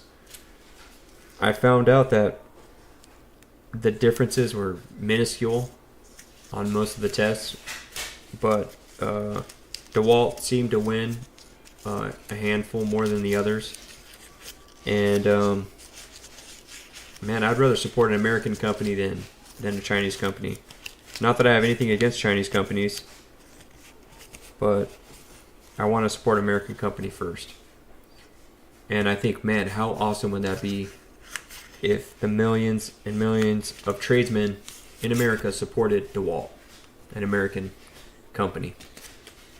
That would make a lot of, because Dewalt does a lot of stuff with like paying scholarships. They're focusing a lot on the trades, and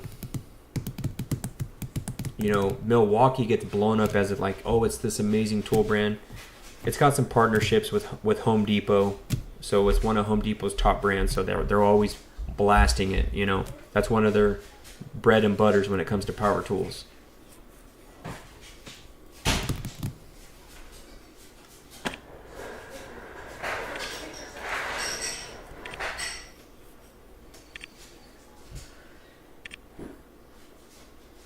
All right, I don't know if Cade's still here. What other products did you guys want to look at? So we're checking out, is Dewalt good for trades? We looked up electrical, we looked up some plumbing, concrete. So let's just go down the line. Mechanical. Let's check out mechanical real quick, guys.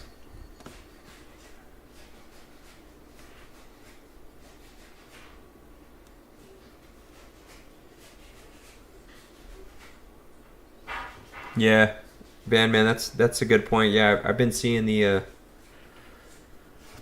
been having some good sales at Home Deeps. I think they tried to copy Lowe's. Lowe's had the two 5 amp hour batteries. You buy the two 5 amp hour on the charger and you get two bare tools, and then Home Depot tried to counteract that by doing 6 amp hour and 4 amp hour, and then the two free tools or whatever. Okay, but let's look at these mechanical. Because this whole thing is American company Dewalt, are they providing pro grade trade specific tools? So this is for mechanical. I'm seeing a guy, I'm working in a radio tower. And this radio tower, there's this huge tower that got erected, and next to it is this small building. And the HVAC in there is crazy. They got 8 air conditioners in one room. 8 air conditioners in one room, guys. They want all that equipment in there to be pristine. They don't want it to be hot at all. They want that equipment running. There's so many air conditioners in there that it ends up being like I don't know if it's just high moisture environment, but I got to run Ridgid everywhere. No MC, nothing like that. But the HVAC guy, one of the guys on the crew there, he has this tool for cutting copper. This is the deburring tool right here. You can use that for EMT as well. This is a connect, so you can crimp it and connect right here for your copper lines. So you don't want to solder, you just want to go around and crimp them all. But make sure that all those fittings are specific, where they're crimpable, not the solder type. Cool, we got your bandsaw. That's the bandsaw that I use, the 378. It's a mid-size. That's my favorite one. Super good. Oh, this is cool. This looks like for a hot water heater. It's a transfer pump. All right. This is the Impact Connect nut runner attachment. So if you're running some all thread, you need something quick. There's some, I know how to do this quick with like a drill. It's just little trade things that you learn how to do. But that's for all thread. Let's see if we can get a picture with that, so you guys can kind of see what I'm talking about.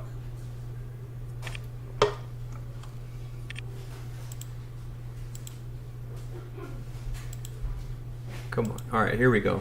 So this is all thread, and you guys see how long that is? So with this attachment, this looks like a 7/16, and the nut, that's a 7/16 nut. So instead of hand spinning that all the way down, you get this impact attachment. See, I would throw this on one of my older impacts, like my DCF 845 or my 887, and I would just leave it on there. I wouldn't even take this thing off. I would just leave it on there and pull that out every time I'm doing all thread, and I'll just leave it in one of my storage systems. But yep, you're doing that. Going up, it's for your strut.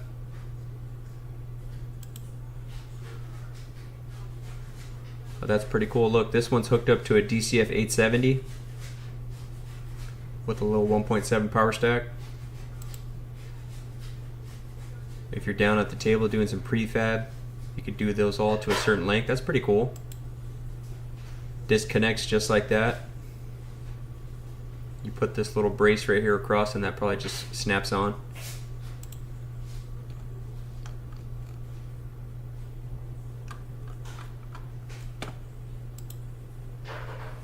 I like how Dewalt has a lot of those kind of tools where you just quickly put them onto your impact. They do a good job of showcasing all the appropriate little, they're calling them nut runners, the inserts. 7/16, half inch,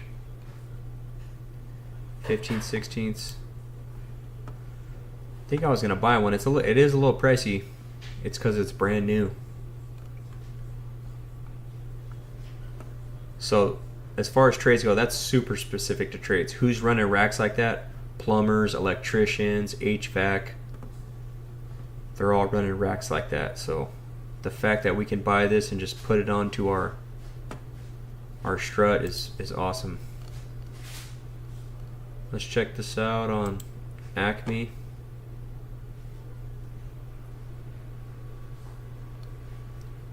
About 129 bucks.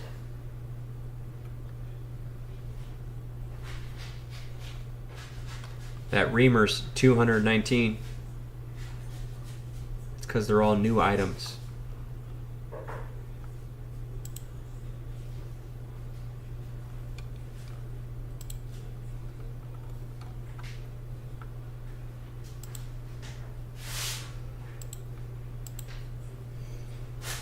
All right, Van Man, take care, man. Is Makita better than Dewalt? No. No. There might have been a point in time in history where that may have been the case, but the last 10 years, no. The trade, focus, the innovation. Today we're looking at all these things. We looked at concrete power tools from Dewalt. You know, their modular storage system, that's another thing we can look at. But let's look at a couple more. So we looked at concrete, mechanical, electrical. We looked at some plumbing already. Carpentry, we kind of looked at some nailers. Demolition, fire sprinkler. Masonry. All right, guys, what do you want to look at? Glazier, masonry, fire sprinkler, demolition, prefab, or drywall?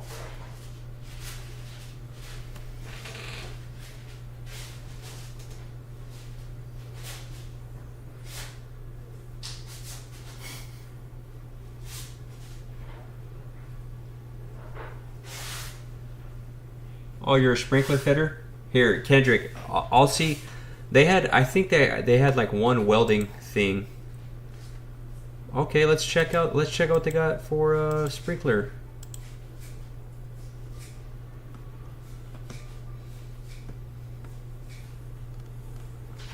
So you can browse by application, you know, what specifically are you doing? Are you running pipes? Are you installing equipment? Take a little survey, or you could do your own sprinkler layout here. Sprinkler pipe run. Sprinkler equipment installation. So that's cool that they're offering these articles and potentially software. So let's just click on browse by application. Let's see what they pull up. And actually, before I even do that, let me go back here. And it says fire sprinklers solutions. Fire sprinkler installation is complex. Dewalt Total Trade Solutions helps reduce complexity and increase productivity by offering not only tools but related software, anchors and fasteners, training and services. Okay? So it looks like their goal is to kind of help people understand and perhaps have the right tools and software to do it. So let's just say we're doing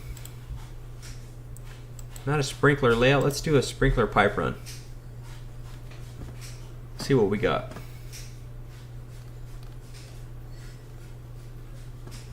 So the right products for the job. So here are some power tools, rotary hammer. You got to do that for your anchors. All these various band saws, reciprocating saws, chop saws, impact drivers. Okay, those are all pretty common though. So they got a bunch of anchors and fasteners for that. You can see all these various different colors, wide variety of anchors. But let's check out some accessories. What do they got?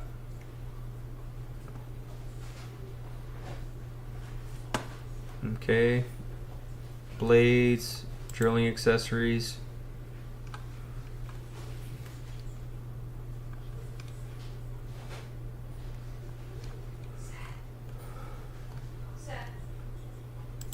All right, let's go back. Let's see if we can find something else.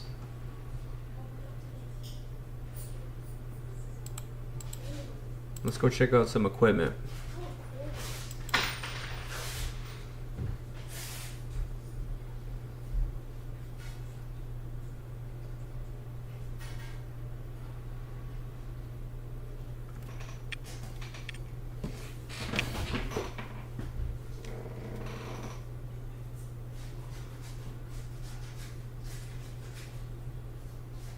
What's up, Isaiah? Shout out to the fellow electrician.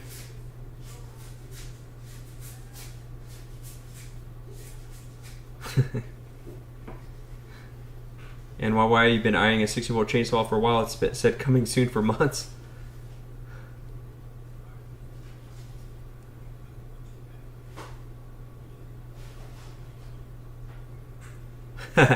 You getting those reps in? You getting those reps in, Isaiah? Okay, well, I was kind of waiting to see, hey, what power tools. And yeah, you got your impact wrenches, impact drivers, your drills, rotary hammers, grinders, polishers, reciprocating saws, band saws. Is there any specific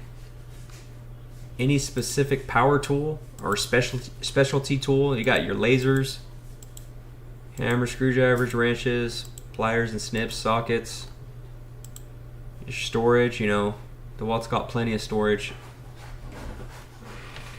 Give me a second, guys. I gotta get my charger for my phone.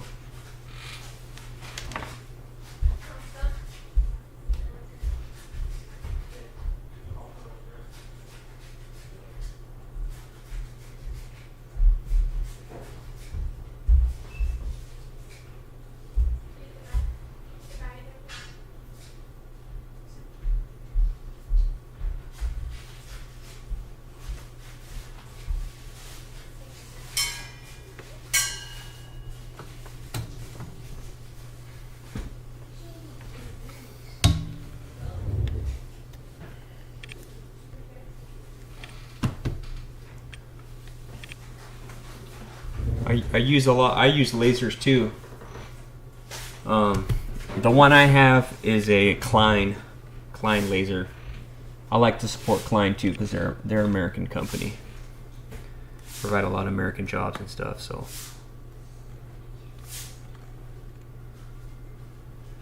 some cool products that they provide for their anchors and fastener selectors.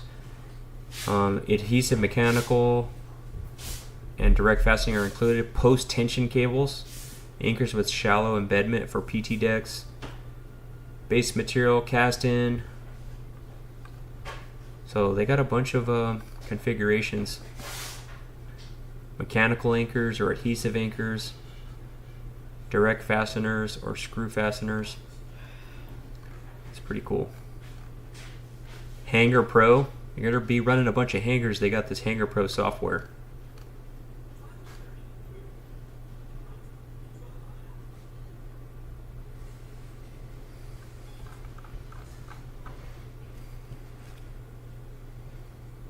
Yep.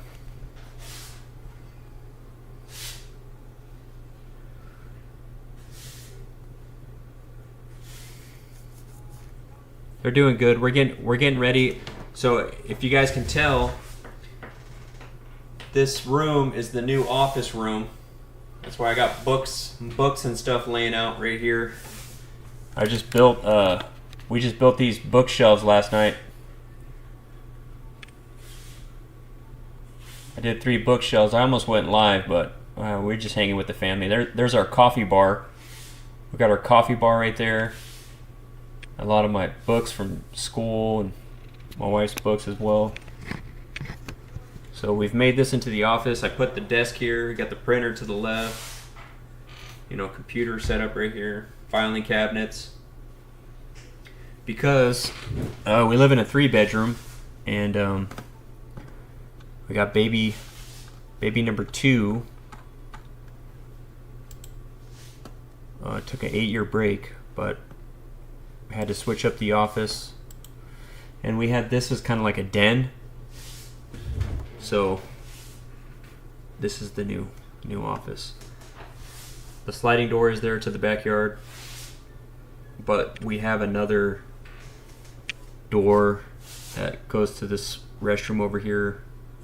It's a laundry room, but that goes to the backyard as well. So I do need to put some doors.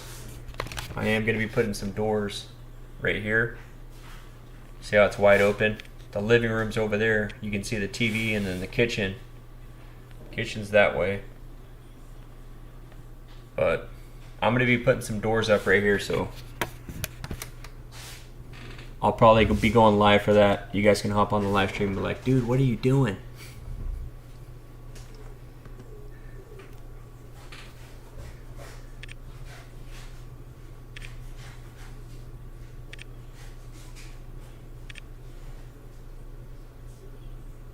Oh, that's tight, Isaiah. He's got the electrical knockout set. Yeah, I want to get the 1/2 inch up to 4 inch. Oh, and then Seth, my firstborn, he's just enjoying summer, man. We had him do a little. Well, he usually goes to summer school just to go hang out.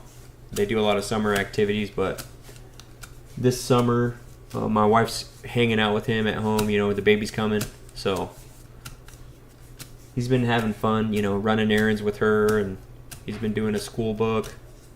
But him and I have been playing some games, having fun. Going swimming. Dude, if he's got that KO set, bro, man. Dude, that's tight. I don't have that yet. I want to get that knockout set, but it's about $2,600. So Dewalt, if you're listening, please let me have the Dewalt knockout set 1/2 inch to 4 inch.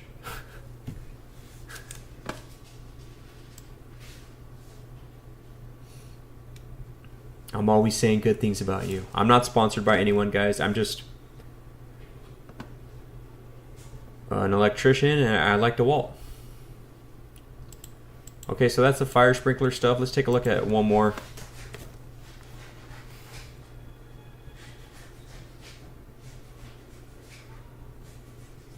Oh, that's cool. Yeah, let me type in my email here.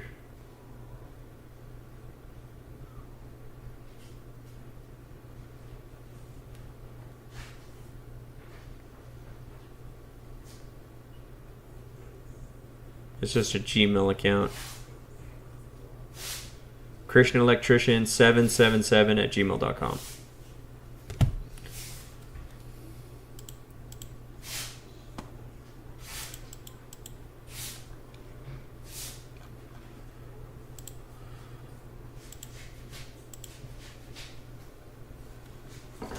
And then sometimes when I'm looking up power tools and I just want to see what's new, I just scroll down. It automatically has it defaulted from newest to oldest. They just came out with the 7/16 brushless cordless impact wrench. A new kit, deburring tool replacement blades, the DCD 803. I should be getting this on Friday. I'm going to get this Friday, guys. I'll be checking it out for you. Thanks, Isaiah. Trade school or apprenticeship? I went through a 5-year commercial apprenticeship.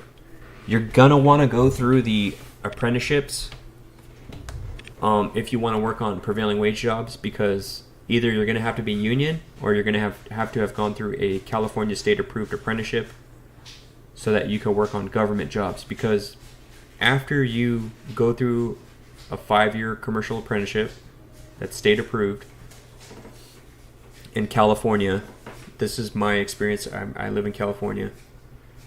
If you take your test, your state certification, and you pass it, you become skilled and trained.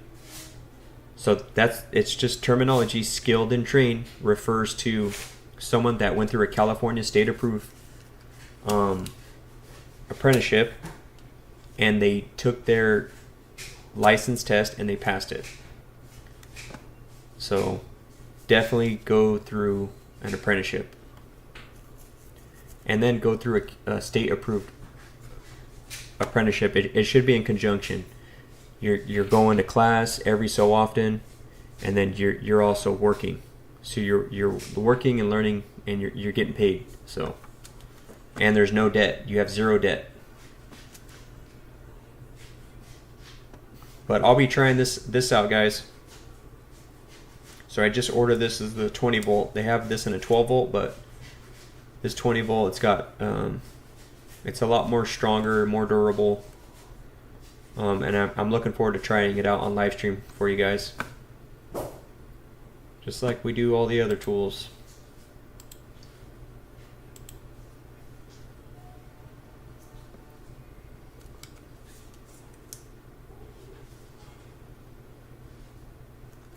The DCF 891, heck, well, the one that I have the 892. I got the pin detent, and the DCF 892, that's the strongest bolt breakaway. It's got the strongest bolt breakaway torque. Another YouTuber just Torque Test Channel's got it ranked number 1. I got it ranked number 1 after trying it against Milwaukee and Flex. With the best batteries. Guys, check this out. A lot of people don't realize that I've tested Dewalt against Flex in Milwaukee with a 5 amp hour. Whereas when I tested Flex in Milwaukee, it was with a 6 amp hour. And DeWalt still won. When I tested the DCF 892, which is the same thing as 891, hog ring versus pin detent, it won with a 5 amp hour battery. It won with a 5 amp hour. And when I tested the hammer drill, the first time I tested the hammer drill against the Flex and Milwaukee, and it was a close number 2 against the Flex, but then I slapped an 8 amp hour power pack on it, and I think I put a 10 amp hour on the Flex, and I did a fastener drive, and the Dewalt 1. So that's what made me kind of change that to a number 1. Torque Test Channel's got it as number 1. Other YouTubers got it as number 1 as well.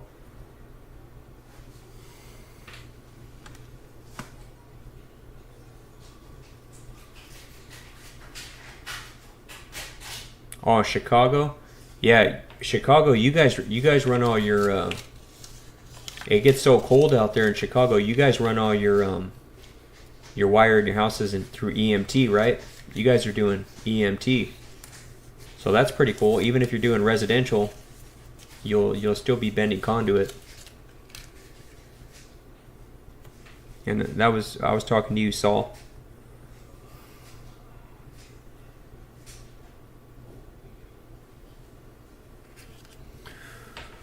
Well, let's see. The California state approved apprenticeships. The trade schools you want to avoid are the for-profit ones. The ones that you got to take out loans to go to. The ones that are telling you to take out loans and those kinds of things where you got to pay money to go to the trade school, don't do it. Don't do those.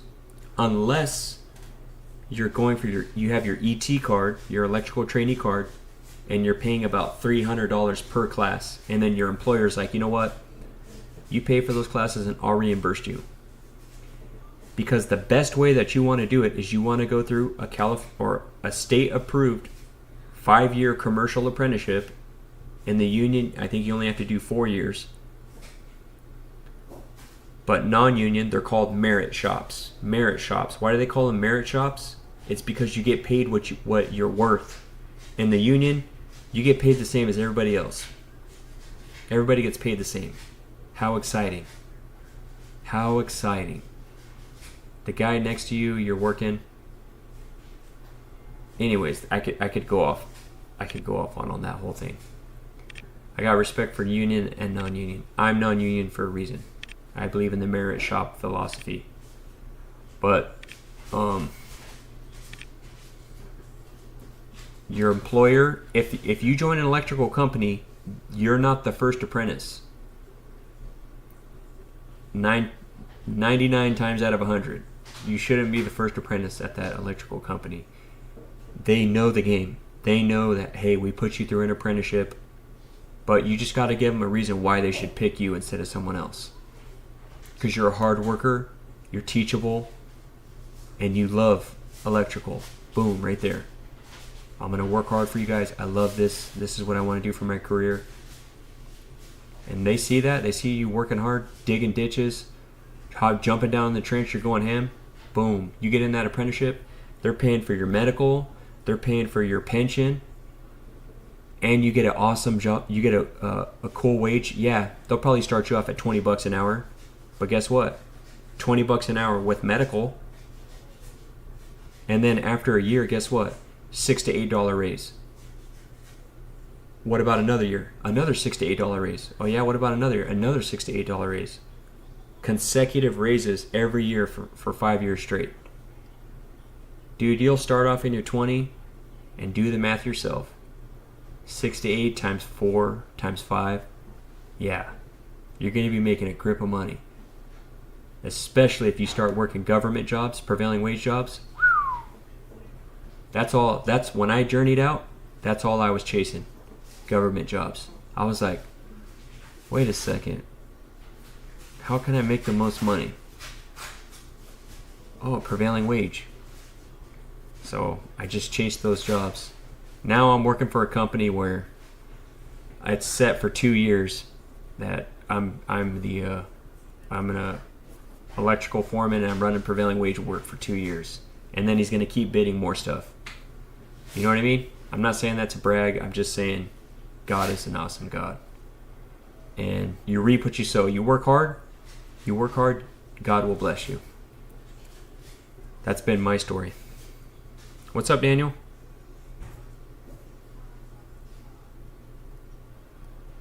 Oh, right on, Isaiah.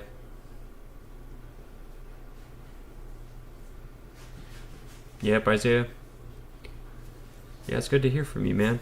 I'm glad you're on the stream. Sorry, I could be long-winded sometimes. Hey guys, it's Sunday night. I gotta get up at around 5 a.m. I gotta get back to work. Here comes Monday, guys. Monday fun day. Who's ready? Who's ready? I know. Did I just wreck your night by talking about Monday morning coming up? I know. Wake up. After you're awake, say a prayer. Drink some coffee. I don't know how some of you guys do it that don't drink coffee. And you don't say you don't drink coffee, but you're slamming energy drinks. Okay, that doesn't count. Caffeine. Some people don't consume caffeine and they have natural energy, but then I see them eating a lot of candy and stuff. But coffee, I thank God. I thank God for coffee because coffee gives me that energizing feeling of man, let's get to work. You know, that caffeine kicks in and boom. But you don't want to overconsume it, okay? It's been nice going over power tools with you guys. Hop on the Dewalt website. Go over to the products. Click on the arrow. Go down to power tools. Click on the arrow. Don't click power tools or it's going to go to every single... It's going to give you a list of all the power tools. But then you click on the arrow on the right. Boom. You can build your own kit. How cool is that? Let's try that real quick. Anyways, there's a whole list of stuff you can choose through: concrete, electrical, plumbing. Select pre-built. Oh, pre-built combo kit. Hold on. Let's go back. Let's build a custom kit. You're telling me I can build my own custom kit? Build my own custom combo kit. Heck yeah. Step 1, select tool.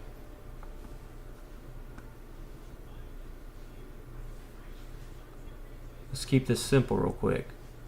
Drilling and fastening.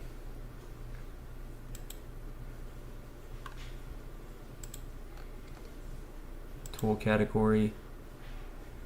Impact drivers. Let's do that.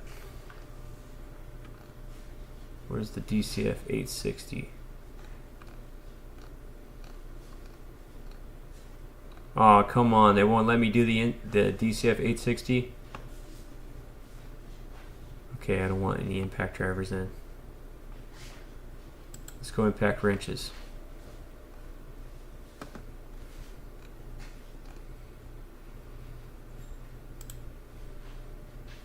Okay, we'll add that product, DCF 961. Boom.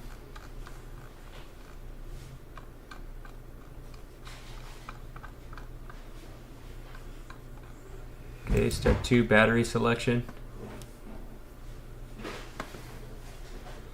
Let's just get a medium size.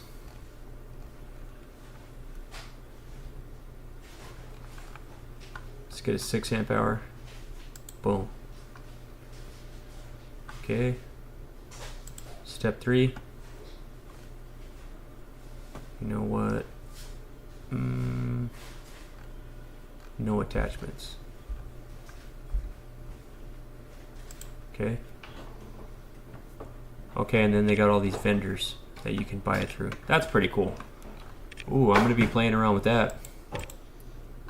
You could build your own combo kits.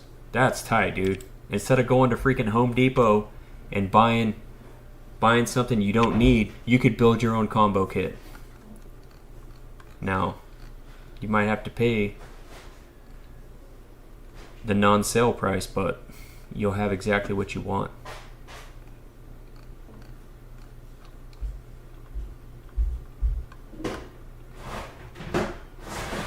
Anyhow, guys, I'm gonna go hang out with the fam.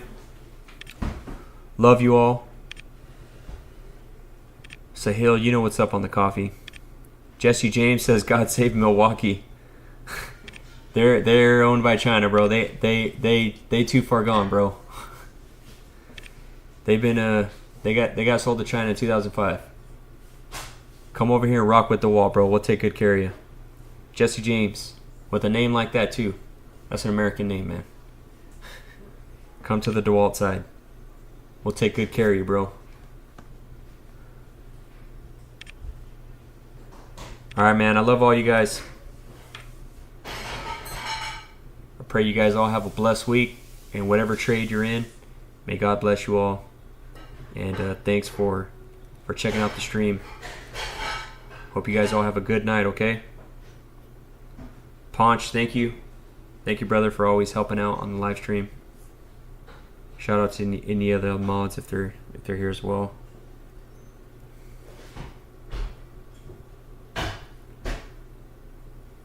Amen. Just a weird dude said Jesus died on the cross for everyone to pay for your sins. Amen. Hallelujah. We thank you, God, for dying on the cross for our sins. We had an awesome sermon today at church. It was about what are we feeding? Are we feeding life into things, or are we feeding death into things? And when I speak, sometimes a lot of times I get comments from people that they're rude.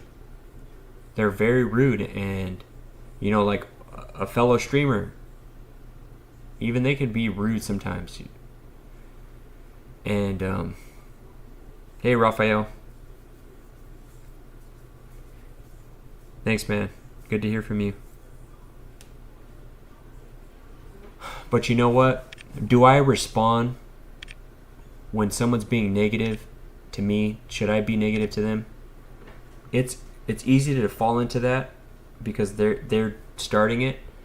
But you know what? No, we shouldn't. We should repay good and pray for those that mean harm to us, So, I hope you guys all have a blessed week. Just a weird dude. There's a word in the Bible for that. It's called peculiar. And I think it says it in 2 Peter or 1 Peter.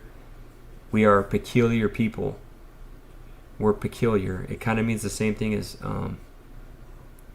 being weird. But Christians are very peculiar people. We live here, but our home is in heaven. We're peculiar to the world. Don't quite fit in here. But Emre Demir says, "Do you do resi or commercial?" I'm mostly a commercial guy.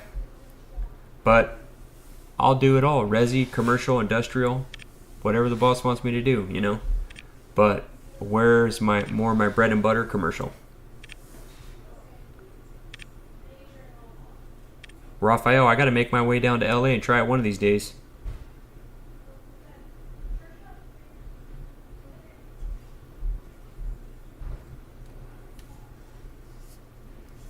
Stanley Black & Decker Sayer. Mr. Canadian Sayer. I love you, man. But Stanley Black & Decker is doing a whole lot more than TTI is for America. And it's American owned, so not only are they providing American jobs, they're American owned, so that money through the stockholders and all that kind of stuff that are in America, it's getting redistributed back into the American economy. When you look at all the various stockholders, whereas based out of Hong Kong, international, that piece of pie is going all over the place. So, love you, Sayer. You know where I stand with Dewalt being an American company.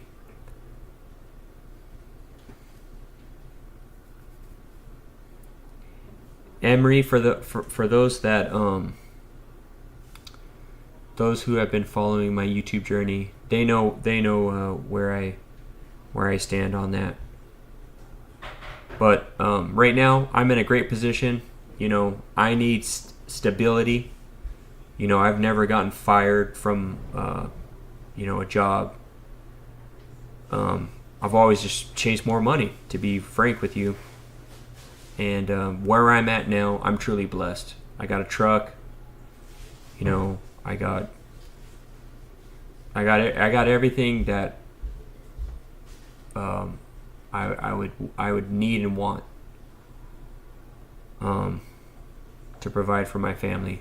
So I'm super grateful, and it's all glory to God, man. That's what God does for us. He does bless us to be able to take care of our loved ones. All right, guys, I gotta head out. Love you all. You guys have a blessed night. Take care.